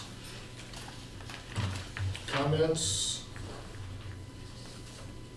Where are you at, fire department? Is that 25 moved to someplace else, or is that 25 saved? It was for our building, we put money in last year, the 20,000 was in it. Well, it's because They of moved, the we dispatch. actually seconded an increase, if you look at the note on that item. Hold So on, that one 20 at a was- time, please. Go ahead, Treasurer. $36,000 was moved from the fire and rescue to a different article, it's Article 17. 36,000 is It says it was moved to Article 14. 17. Not 14. So is that, Article 16. that should say, what article should that footnote be related to? 17. The 36,000 was moved to Article Yeah, 17. so that's one. Okay, I got you. Yeah. That was always. No, it used to be. Any more discussion on fire departments? Article 16 and 17? Okay, 16. Again, just to clarify, wages and benefits are included in that one article with the fire and rescue department, 201. We will, that will be set aside. Or It may change. change or Well, approve? it included the animal control officers increase from $10 an hour to $12.50 an hour As well, but we already voted on that. Gentlemen, I'm looking for sage advice and guidance here. Aside from the We're wages good. and benefits. So 16 is recommended.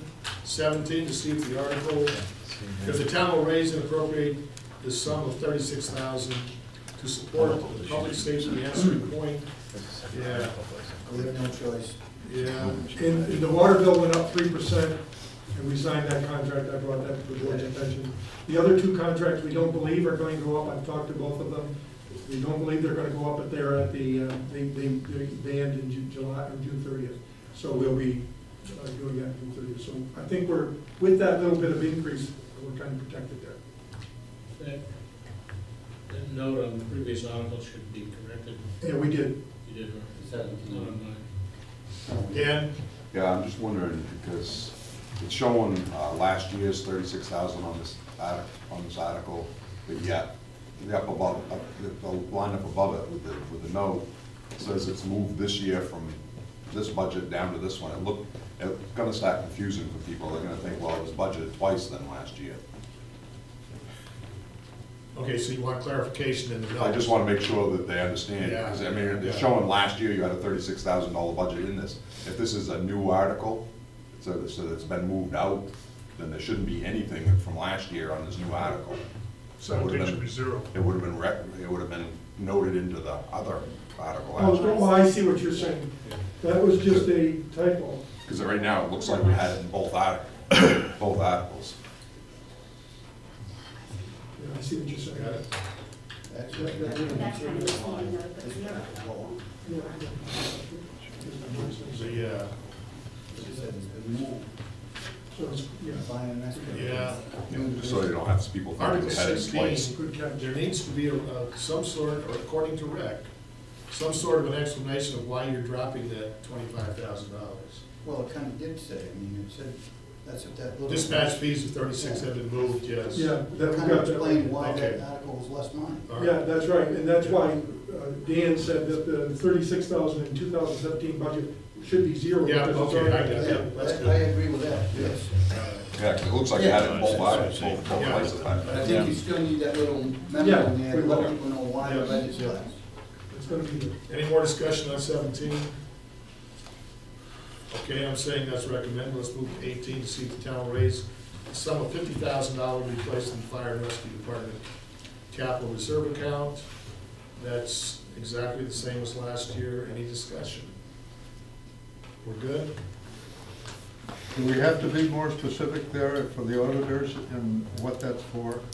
The reserve account itself specifies what that's to be used, I mean, New trucks and major repairs. So I That's what guess it's the answer always to your been. question is that it explains it in the documents she's given. right, would you prefer to have that specified on the line here? I'm just asking Whatever because it's keeps come the up auditor again and happy. again. Yeah. Yeah, Okay. but it's Everyone's always happy, we're happy. It's always been been that. that way. I like that when you say it's always been that way. I mean, it's not like we had a bad Makes me pump feel go. good. Article 19, to see if the town will vote to establish a fire and rescue department building capital reserve account and raise a sum of $30,000 to be placed in that account. This is our long-range plan that the depot station needs to be replaced. So we're looking to start a fund to put money into there so we can draw from that. In case something comes up, we've kind of gotten to the drawings and looking at it. And another aspect of that is, we already have one full-timer, and I don't know if everybody reads the newspaper and stuff. It's getting to be harder and harder to get people. We're all getting older, and I think eventually you're gonna be looking at more people. You need facilities for that, This full-time. if you want the coverage. Questions, comments, gentlemen? So this was to start the fund. This is a new item, I take it. Correct. To get to my earlier question and to make the relationship, maybe Article 18 should simply read Fire and Rescue Department Equipment Reserve Account, and this be that building capital reserve account, just to make that distinction. Equipment and major repairs. Yeah, equipment repairs, because we've had pumps go bad, it cost 20 grand. You guys got that? Yeah. You want that, so you want this new capital reserve, you wanted a new, you want to establish a new reserve. No. Capital 18, Article 18, to be placed in the Fire and Rescue Department equipment. Just so they decipher the two accounts. Okay, I got confused.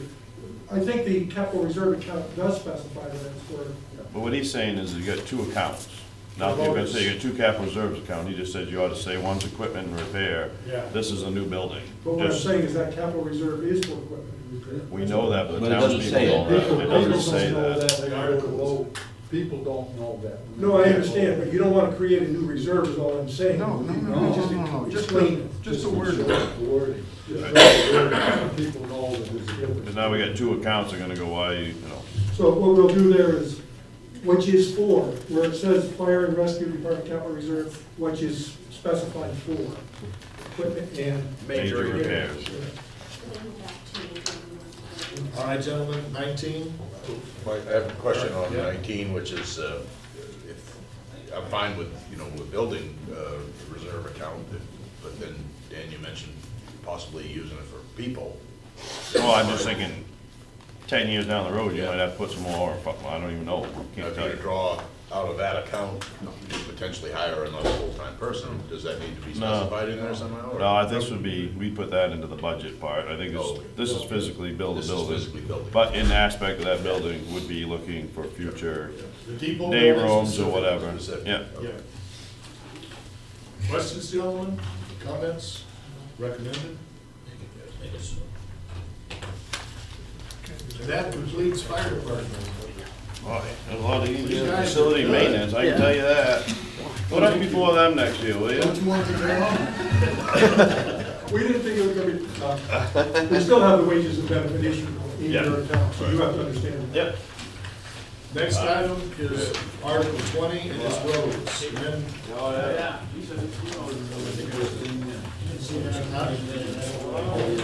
Morris, you made it. And Article 20 is, to see if the town will raise and appropriate the sum of $466,934 for general maintenance, plowing, sanding, and salt for town roads as follows, with any unexpended balance to lapse back into the public works road maintenance and paving capital reserve account. It is exactly the same as last year, broken down into general maintenance, plowing, and sanding, and salt. Questions and comments? Dan, How much do we have in the capital reserve now? do you know I don't. how much, Melanie? $53,077.58. Okay. And how much did we actually use of the requested amount last year this for? How much did we use and how much went into capital reserve?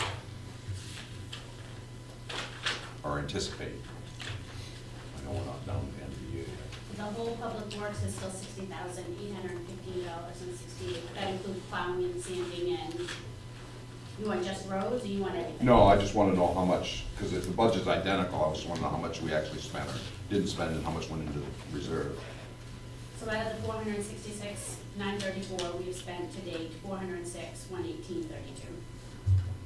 406? Yeah, but a lot of it is, like 59,000 of the balance is for salt and sand, that we still haven't purchased for the rest of the year. So we're going to be pretty close on Yep. the budget. Okay.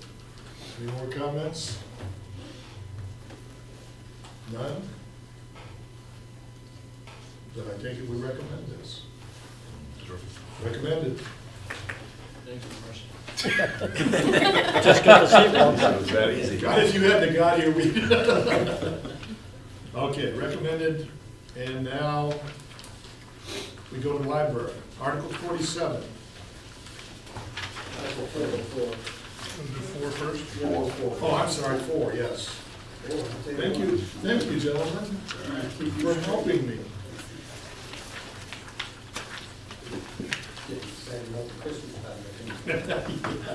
Yes. Really sad. Okay, Article 4 is to proceed with voting by secret ballot for the following question. Shall the town raise and appropriate the sum of $80,522 to support the library budget? Last year's was $58,370. This year's is a request for $80,522. And who wants to speak to that? I'm Diane Dowd, 37 Scrivener Lane. And Right up here. yeah, I think I'll move a little closer. Because they want- Forrest won't mind. I might as well leave anyway. Wow. Chase me You came into applause and leave with applause. Thanks for stopping by. I've prepared a few, a statement to make. I won't take very much time. After much thought and deliberation, the Board of Trustees of the library is asking the Budget Committee and the Select Board to approve a budget for 2018 that includes a full-time position for the library director. This would be an additional 8 hours, as the library director currently works 32 hours. Of the additional 8 hours per week, it is proposed that the library would be open to the public for an additional 5 hours, resulting in the library being open 30 hours. The additional 3 hours would be administrative time, with the end result of 10 hours of administrative time. I'd like to address why the board feels that this time this is necessary. The library opened its doors in its current place 5 years ago, and during that time the collection of materials has grown, and so has the demands for technology. The services of the library have also expanded. However, funding and staffing of the library has remained the same. Library has 3 employees. All of the positions are part-time, and one of the positions is an on-call person who does not have regular hours. There's been no turnover in any of these positions in the past 3 years, and the demands of the library director's job has grown dramatically. Right now, there is no way to meet these demands without increasing hours or making cuts in services. In order to perform all aspects of the job, the library director needs to put in additional time each month to attend meetings or to provide programming or other duties. The director is required to use compensatory time for these hours, but because of the duties of the job, there is no time available for compensatory time. Right now, the director is alone in the library on Wednesdays and Saturdays, and Tuesday and Thursday are the busiest days in the library, not allowing for a whole lot of administrative time. Last year, the number of unpaid hours was a total of 105. This year, up to now, it is 97 hours. During the current 7 hours of administrative time, the director performs tasks such as budgeting, preparing purchase requests, meeting with vendors to update our technology, write reports and press releases, schedule programming, and many other important behind-the-scene activities. When the library is open, the director is responsible for computer service, customer service, and each patron that enters the library is entitled to her full attention during this time. Over the past 5 years, the number of patrons using the library has increased. Last year, 6,132 people visited the library. There are currently 1,897 active library cards in the database. Since many of these are family cards that are used by multiple people in the same family, the true number of patrons is actually higher. The demand for services has risen. Last year, the total number of items circulated was 10,763, and another 10,305 books were downloaded onto electronic devices. The need for technology is greater than ever. In 2016, 482 people used the public internet computers. More than that, people brought their own laptops and other devices and used the free Wi-Fi provided by the library. You know, we had a pretty significant power outage recently, and many of our town people use the library to connect with internet services, to charge their phones, and to just plain get warm and stay in a comfortable environment. Just imagine what the demand would have been like if that storm had happened 2 months prior. We have a large summer residence in North Reading, and they do use the library.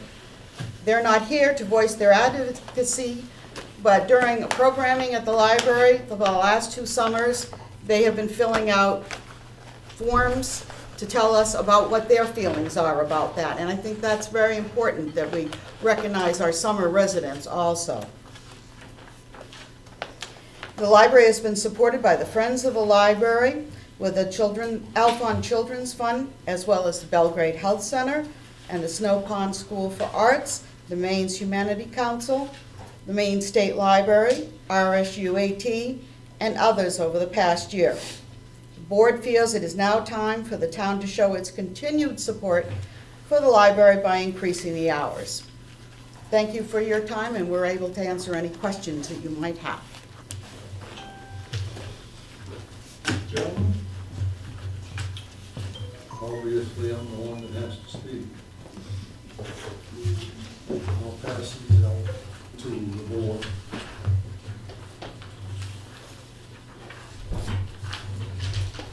And the town manager.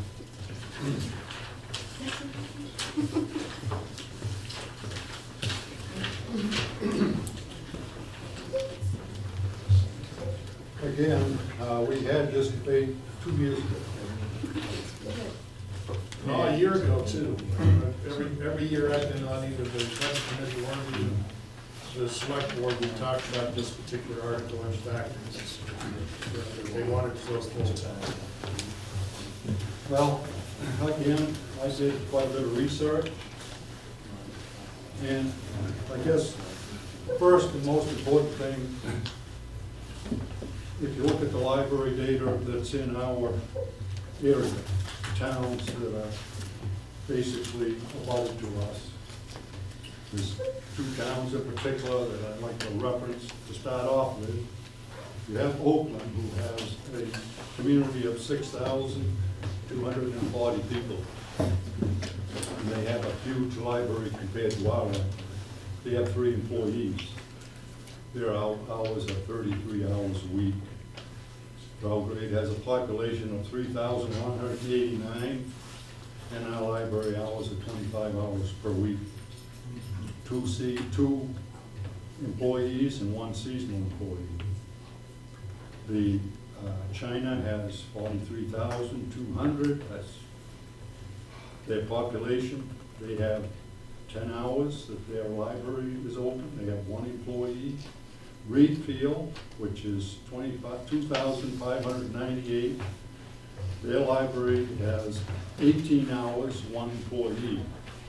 And there are some other communities which are smaller than our communities, but if you look at this just on itself, just starting there, we are already at the top of the list based on the data that I'm looking at. When you have a community the size of Oakland and the size of their library, and they're open 33 hours per week, and we are half that size, and we are open 25 hours per week. So we are already way above in the scope of what we're providing to our community. This is an amenity, but this is not something that the town is required to provide. It's a nicety, and we have a fantastic library. I want to make sure everybody understands I am totally in support of having the library. And we have a fantastic library in the way it's operated. You know, in some of the other explanations here, I want to try to hit on everything, but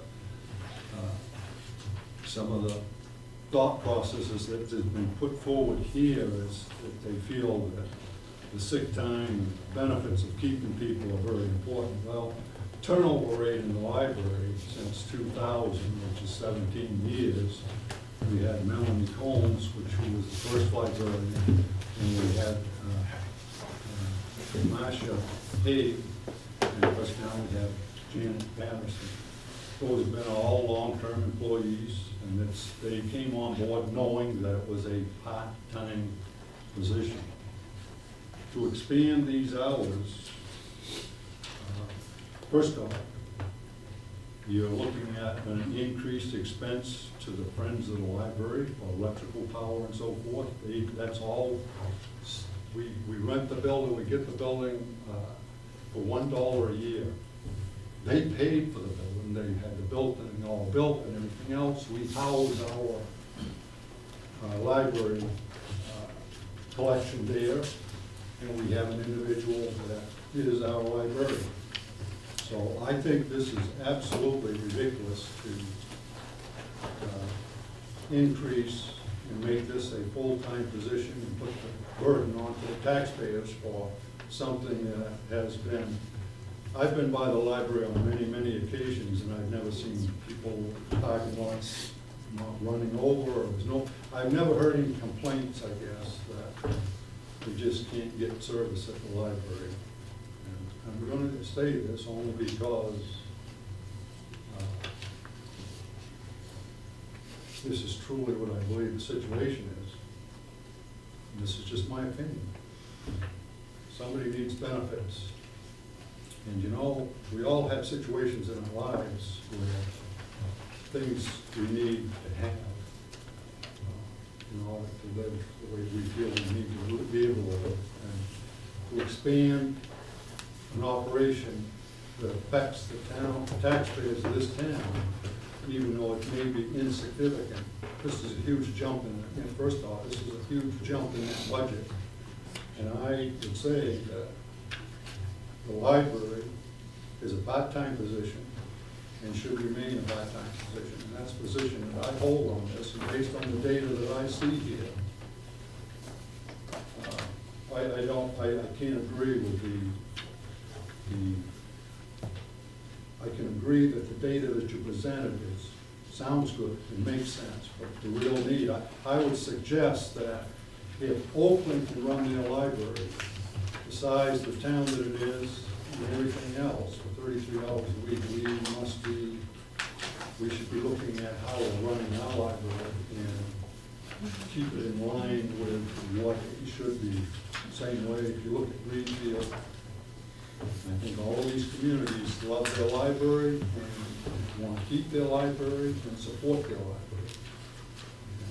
And I can only say I have been extremely supportive of the Friends of the Library, who have been extremely supportive of the library itself, and I don't see any documentation here where they are in favor of this.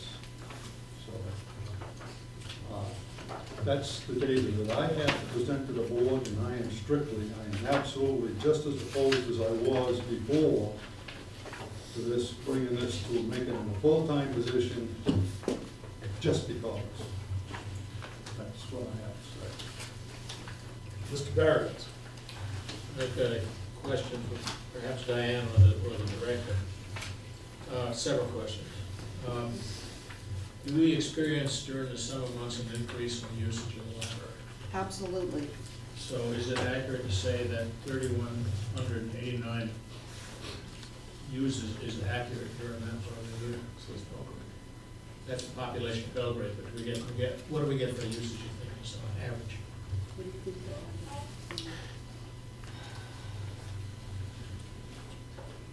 Off the top of your head, I'm not opinion. We generate the number of users on a yearly basis. I don't generally collect them through on a monthly.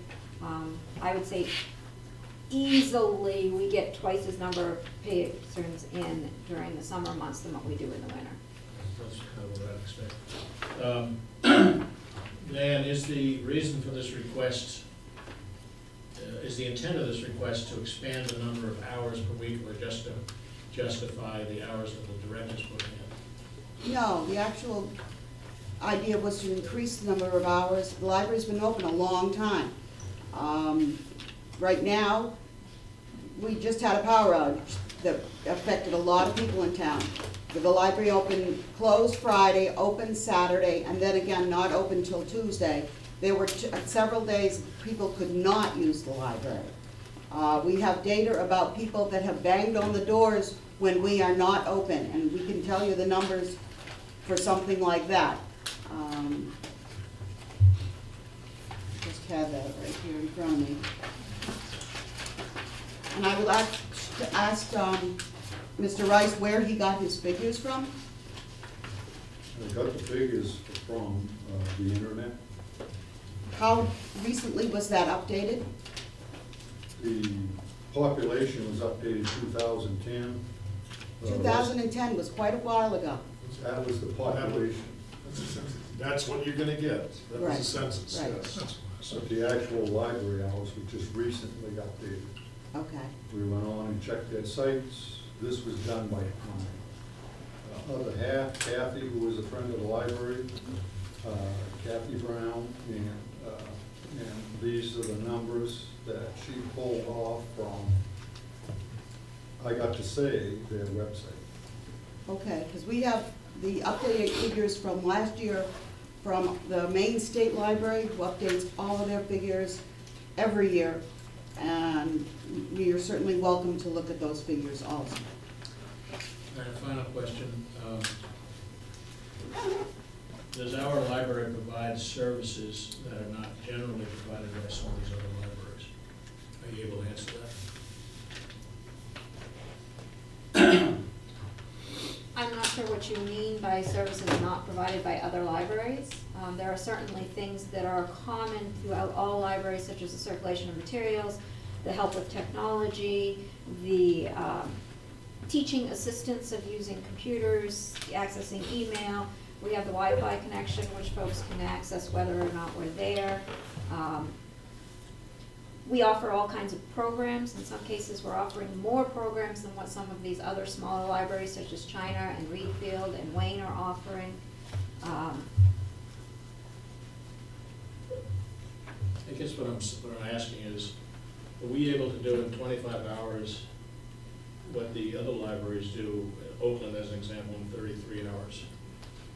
Oakland also has a larger staff and considerably more volunteers, so they have more man-hours to provide some of the things that they are doing. That's difficult in our position. Thank you. Well, let me get all the questions up here, then I'll come out there, okay? Rick? I think it's Diane. Yeah. All right. I think when you was reading, are you thinking about having the library open 5 hours more a week? So it'd be Yes. 30 hours? Okay. My next question is, I don't think you can even do that without board's approval, am I correct? We set the hours that can be open, I mean, and I gotta tell you a little something else that kind of bothers Okay. me. We heard scuttlebutt that this was coming to us. I wish you guys had come before and kind of come up and explain this a little bit more. Give me a little more time to think. You know, here it is, we're hearing it today, and I kind of got to make a decision. And you're probably going to not like my decision because I haven't had enough time to really do my part. I can truly appreciate that. You know, last time, I was here when we discussed this in 2015. I remember that. And we were very well shot down. And I think basically everybody's afraid to come up and speak to anybody. Well, you don't want to be afraid. You may get shut down, but you know what? We do respect people coming in and talking to us. I mean, at least I do.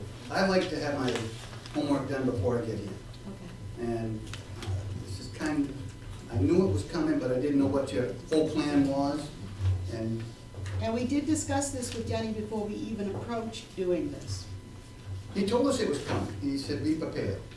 And we were prepared for. But I'd like to hear the whole, Okay. you know what I'm saying? And I'm just being fair. I think that's fair for you and fair for me. Thank you. Mr. Rice? I'd just like to follow up with influx in the summertime. I think you will find that all communities have an influx in the summertime. Oakland has a lot of waterfront property also. They have a lot of summer residents that come in. So every library has a huge influx.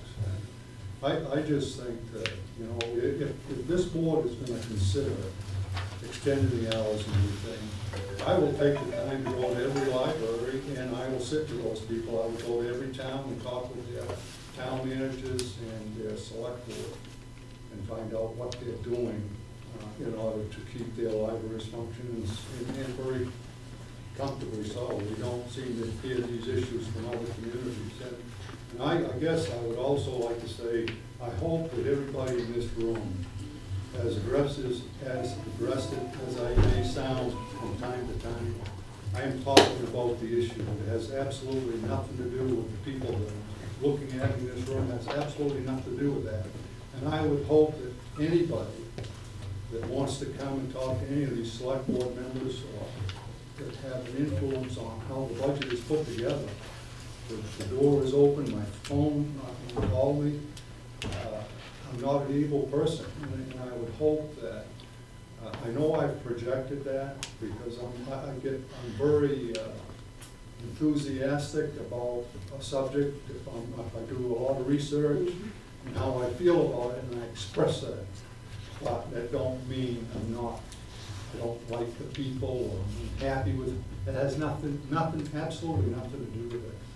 You people do a fantastic job. These committees in this town do a fantastic job. Everybody does a fantastic job. But as a board member, my responsibility is to squeeze save every penny we can for the taxpayers. And what is the real benefit to the taxpayers? That's what I based my decision on. And I'm just trying to share that with you, that's all. Howard, you had a question?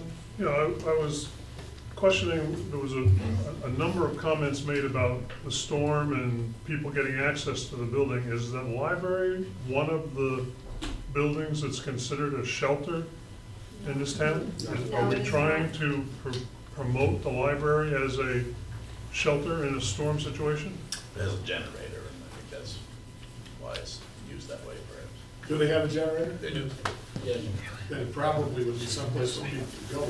It's not one of the shelters that we have. Because of the generator, it has a... You can, yeah.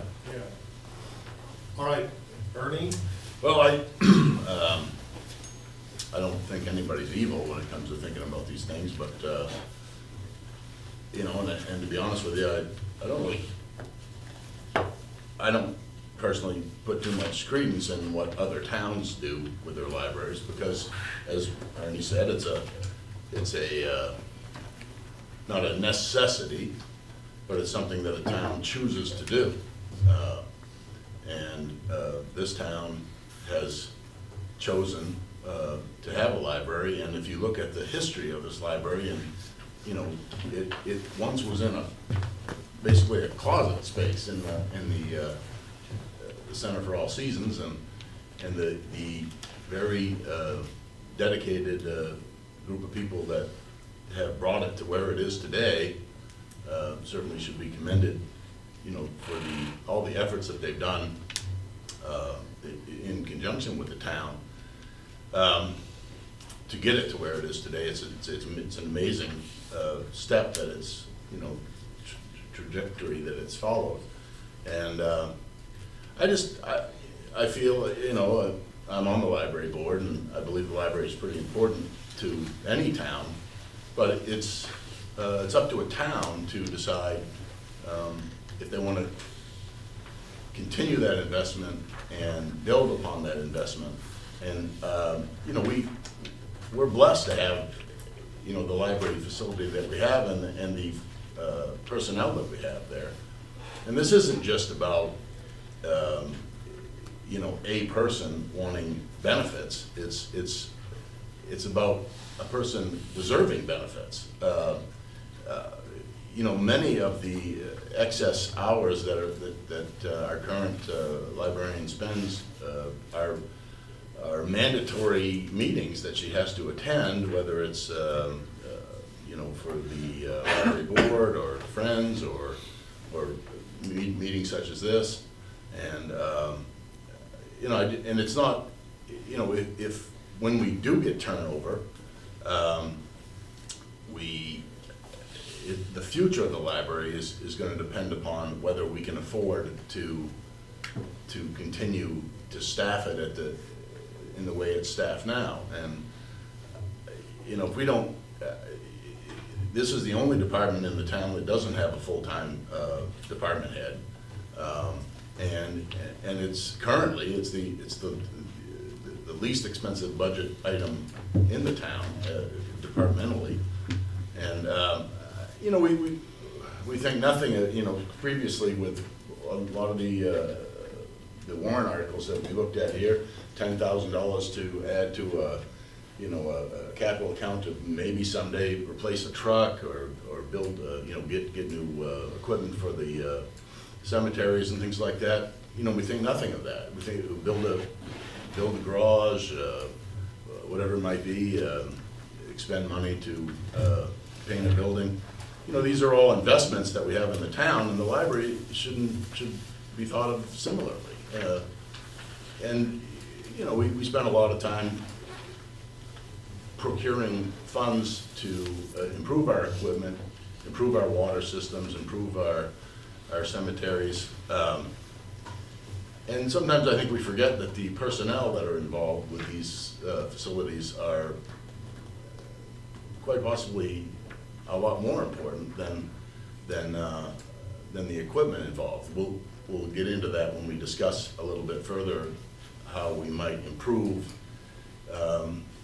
wages or benefits for the town employees, which we've talked about and we really need to address. And this is another area that I think has been woefully kept in check for a long time. And you know, what Reedfield does for its library, Oakland does for its library, that's up to them. You know, that's the commitment that or the investment, if you will, that they've decided to put into their library. I mean, we've done amazing things with the library that we have, and I'm in favor of increasing this position to full-time status because it's warranted, it's necessary, and it's been a good investment, and the return on that investment, I think, isn't something that you can see, you know, in a real practical way, like a new plow truck plows the roads better. But you know, anything that we can do to improve the accessibility of anybody in this town, whether a seasonal resident or a year-round resident, to not just technology, but you know, the books, the programs. You know, I've been to many of the programs that we have during the summer, and I mean, they're very well attended, and it's great, it's amazing. So anything we can do to invest in that further, you know, I think it's long overdue. Okay. I got another thing, if you're gonna do the board first. Okay, go ahead. Could I just make a couple of corrections before we? Well, let's the board complete. Okay, but this is something, some statements that were made that were not there. We'll get to you, Lois. I promise. I promise. Arnie? I guess if we used that facility to have people come in and use it as like a shelter, then we violated our contract with the Friends of the Library. That facility is only to be used for the library, so that's clearly written. It's not used as a shelter. Well, no, but you referenced that they came in and you kept them warm and so forth. That facility is to be used as they like. I'm just referencing. Well, yeah, they read a book that kept me warm. Well, that's fine, but you're putting the argument out there that you had a generator, so it's a facility to keep people. All I'm pointing out is that's an argument that doesn't hold water with the contract that we have in place. That's all I'm pointing out. We have a generator here. I mean, if there's a need for that, I hear what you're saying. I'm just pointing out the fact that if you're referencing that it was a great thing to have to provide a shelter, that is off limits, and it's not, should not be considered in this board's decision as to what they want to do. As far as what we have to buy trucks and all this, these other things, those are things, these departments are required by the state of Maine. We have no choice. We have to follow roads. We have to provide a place where you can register your vehicle. We have to have a transfer station. We have to have those departments. Those things are absolutely required, and we have to keep our equipment and stuff updated and current. The library is an amenity. And to ask the taxpayers to increase the hours and so forth, so that whatever, I'm just trying to follow up on that. That's all I have to say. And as far as things being 100% accurate, you know, all I know is I can go get 100% accurate if you want it.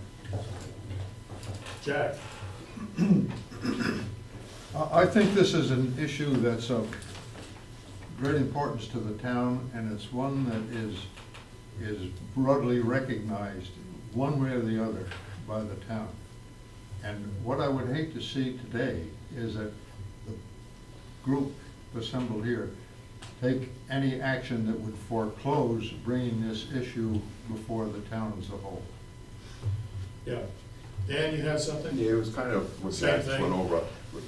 I'd make a suggestion that you take this article you have here, rework it with either last year's budget or get rid of the increase in time and stuff for the librarian and have a separate article. Let the people decide. Do you want to increase this to a full-time position with the additional amount as benefits? Let the, I mean, put it out for referendum and let the town decide. When I was on the board, there was always one person, you know, with the change of the board, you always have a little different makeup, but it's been an issue for all these years. Yep. You know, so I think it's time for the people of the town to decide what they want to do. Okay. Gentlemen? Lois? I'd like to correct a couple of things that Mr. Rice said, and it's just, I mean, we're essentially being recorded here, and there's some false information. He said China population of 43,000. It's not. It's 4,300. Just to make that simple correction, that's not that. Actually, what his form has got that. Okay. 4328 is what he's listed at. Right, right. But not everybody has a copy of Yep. those changes. Also, he was referring to our previous librarians. Can everybody hear me okay, so I don't have to stand up? He was, it's not that I can't stand up because I still can, but I will You're gonna have to prove it, Lloyd. if this doesn't go through at some point, I'll probably be here when it is a little more difficult for me to be standing up. Turning 80 was hard.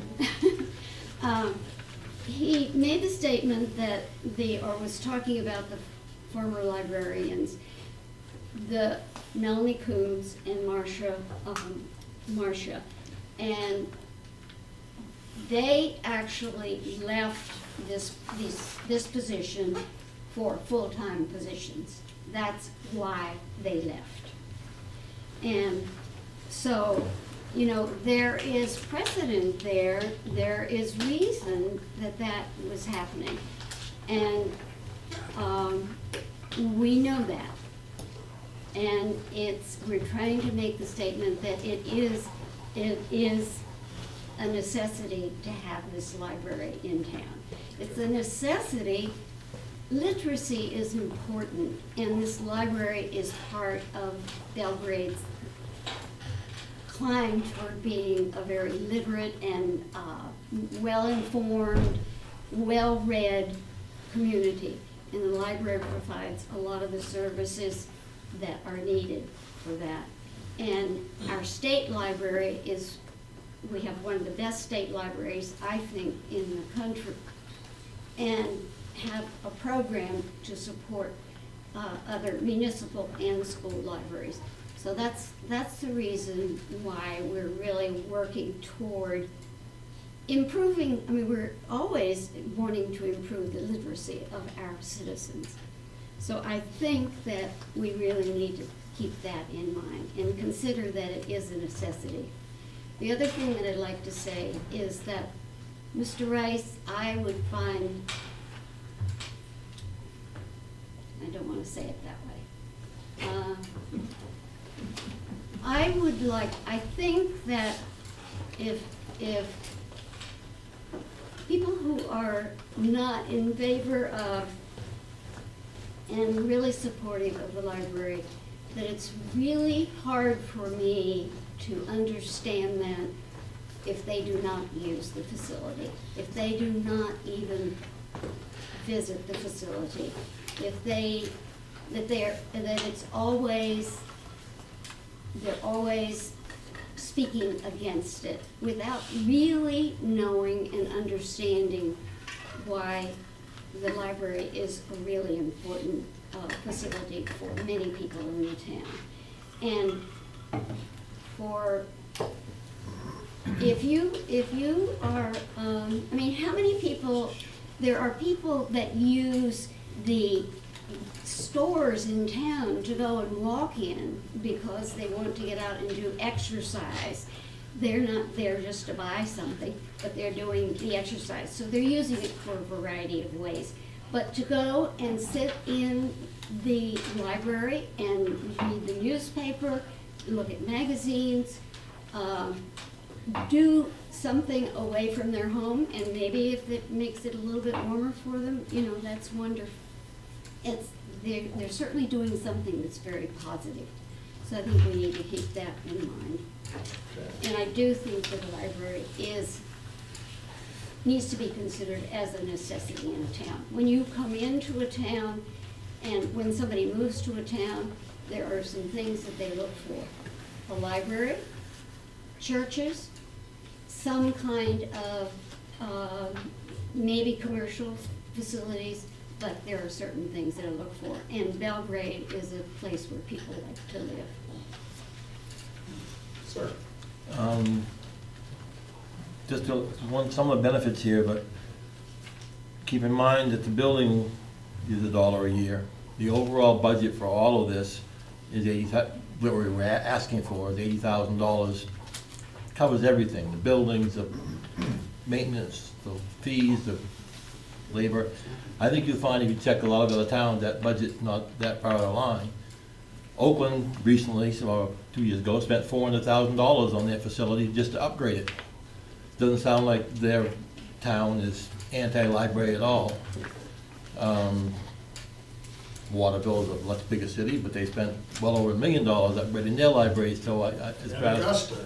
And Augusta, the huge list got. Many millions of dollars. So obviously people, residents, and therefore their government are backing libraries. And the 80,000, I didn't hear what Oakland budget was. He didn't mention that, but this is all about the budget. I bet Oakland spends a lot more than $80,000 a year for their library facilities and personnel. So I don't think this is out of line, and I don't think it's a huge number, and I think we get a huge benefit for spending a very little amount of money because of the Friends of the Library, primarily, but nevertheless, it's a huge benefit. And if we don't have it staffed properly, we're wasting that benefit. Thank you. Yes. My name is Maureen Kibler. I live here in Belgrade. I am an author and a businesswoman. And I'd like to say first that for me, I do a great deal of research with my writing. I would hate to see that library go away, where I would have to go to another larger town to do the research that I need to do to write. So I'm one person who believes very strongly in, you know, we've got to make sure our library is viable, not just for me, but for the students in the town that maybe during vacations and things don't have resources like this, and the library is there for it. The second thing is I'm a businesswoman. I've been in business on my own for a number of years. I have never, and you know what, I would ask other people if they have ever, as employers, ever expected or demanded or just by default required any of their staff to work for free for 100 hours a year. That's shameful. I would never expect an employee to do that, and yet that's what we have to do with our librarian in order for her to meet the commitments of her position. Please, she's not required to work those 100 hours. That is not a requirement. I understand that, but in order for her to fulfill her job and attend the meetings that she has to attend and do the things that she has to do to keep up her certifications and qualifications and those kinds of things, she's not paid for that. It's not a requirement. So would you suggest that we have a head of our library who doesn't do those things? I would suggest that, look, in any job that I've ever worked in my life, you can accrete duties. And I spent a lot of years working for the federal government, went from a fairly low level to a very high level by accreting duties as I went along. Those duties can be taken away. Asking those duties she has that cause her to work an extra 100 hours. You take those duties away or those requirements away and fit within the structure of the job. But, no, I'm not arguing that. Well, I want to ask a question. I'm not arguing that she shouldn't do those things. I'm saying it's not a requirement. Are some of those meetings and things that you have to do required in order to maintain your status as a bona fide librarian? I'm required to attend trustees meetings as part of my contract. Oh, it's still part of her Required to contract. attend Select board meetings anytime the library is involved. Okay, Those let's, are part of her contract. pardon? Attending meetings like this are part of her contract. So I would say they're required if they're part of her contract. Okay, I'm gonna, go ahead. you know, we beat this pretty hard. and- Every year we do. and What I kind of would like to do is go what Dan And recommended. Jack, And Jack, have a separate article in there to ask if they want a full-time librarian and add an hours. Let the town people decide this. I mean, we've got 5 people up here that we've got different opinions. We don't know every fact to the T. I'll tell you right now, I don't go to the library, and I go when I have to go to a meeting there. I don't have time, to be honest with you. So I would like to recommend that we go with Dan's recommendation. Let's put it to the taxpayers. I See what they support want to that. do. Separate that from that article, because I'll tell you, I kind of got feelings that if this comes in front of taxpayers, it'll probably get trashed. That'd be my guess. I mean, you've got people that support it, you've got people that don't support it. Believe me, we hear both sides of the coin, but that would be my guess. So, and I don't want to see that go away, to be honest with you. Howard? I just have a question of the board. I understand that there's a Friends of the Library, and I understand that they do a lot of things to raise money and to pay for expenses and costs which are not reflected in the town budget. When I look at the recreation department, and I'm really not trying to single out any one, I'm just using it as an example. Fees and services and fundraising that they have done offsets their budget tremendously.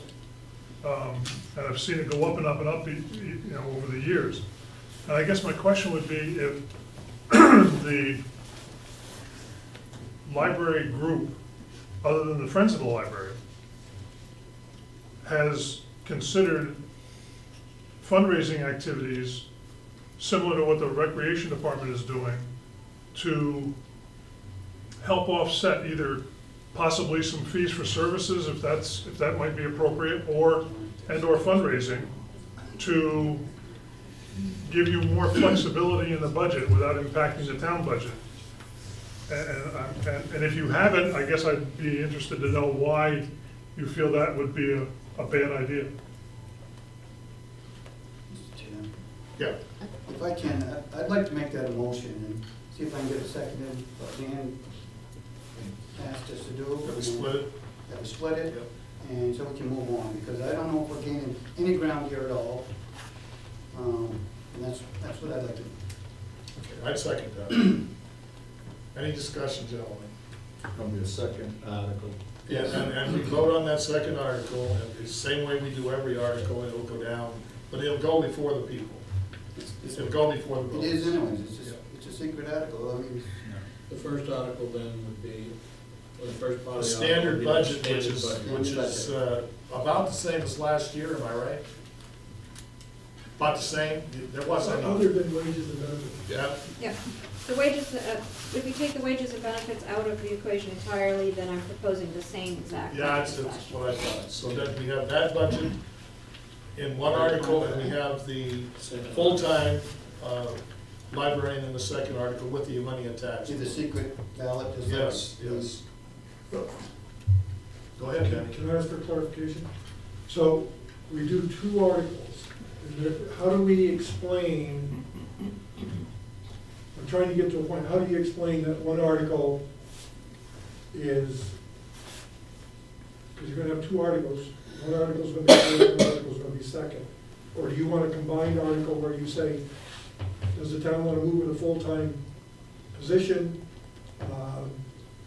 Or does the town want to stay with it as it is, something along those lines? Dan, you had your hand up. What you do, Dennis, is you put the second article, asking if you wanna increase the position to full-time with the additional hours, with an increase to the With that library 20K. budget of this amount.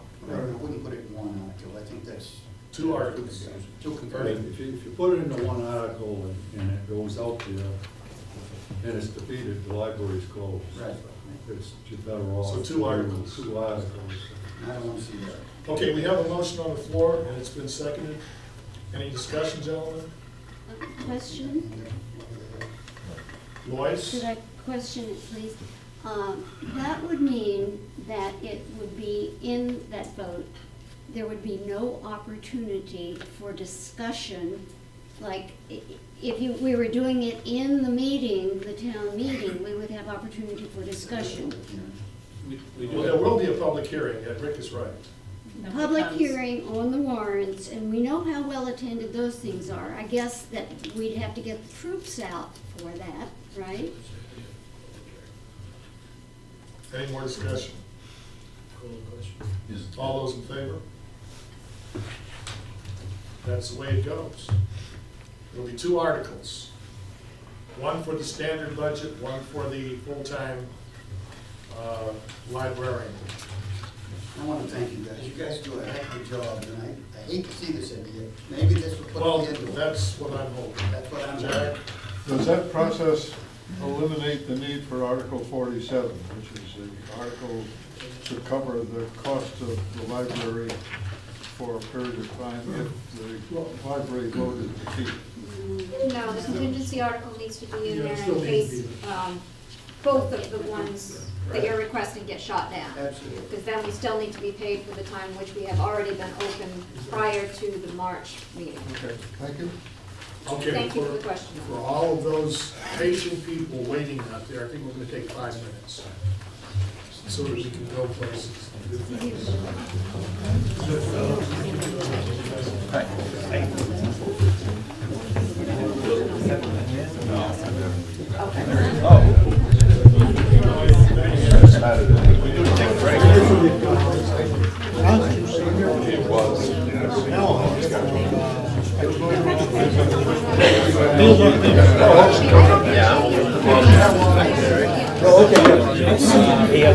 I know it. I suppose so. They offer Sent me an email, and I printed it out, so I'm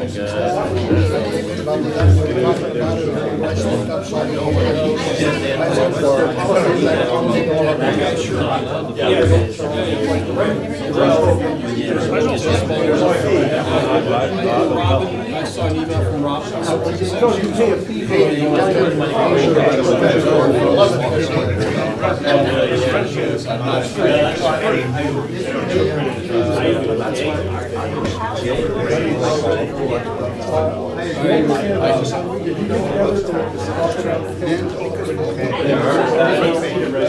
on there. That's going to be a board.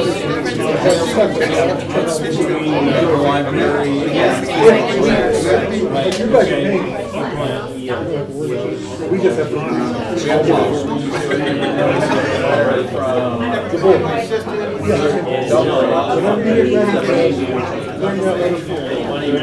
Whenever you get ready, bring that Friends. I have it. Even a broken friend. I haven't seen but I would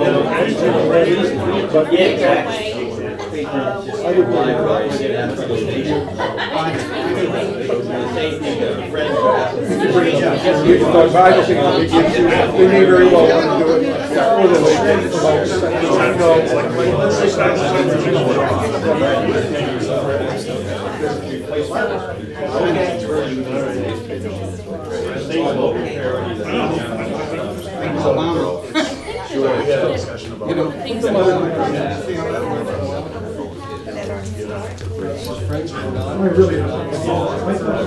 I don't know. My dad is.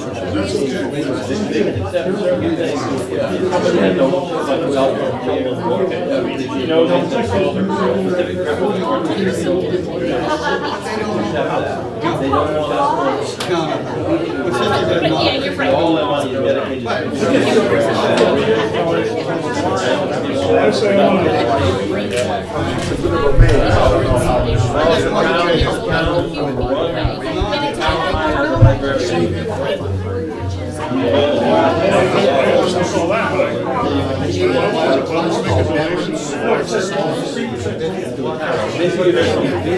to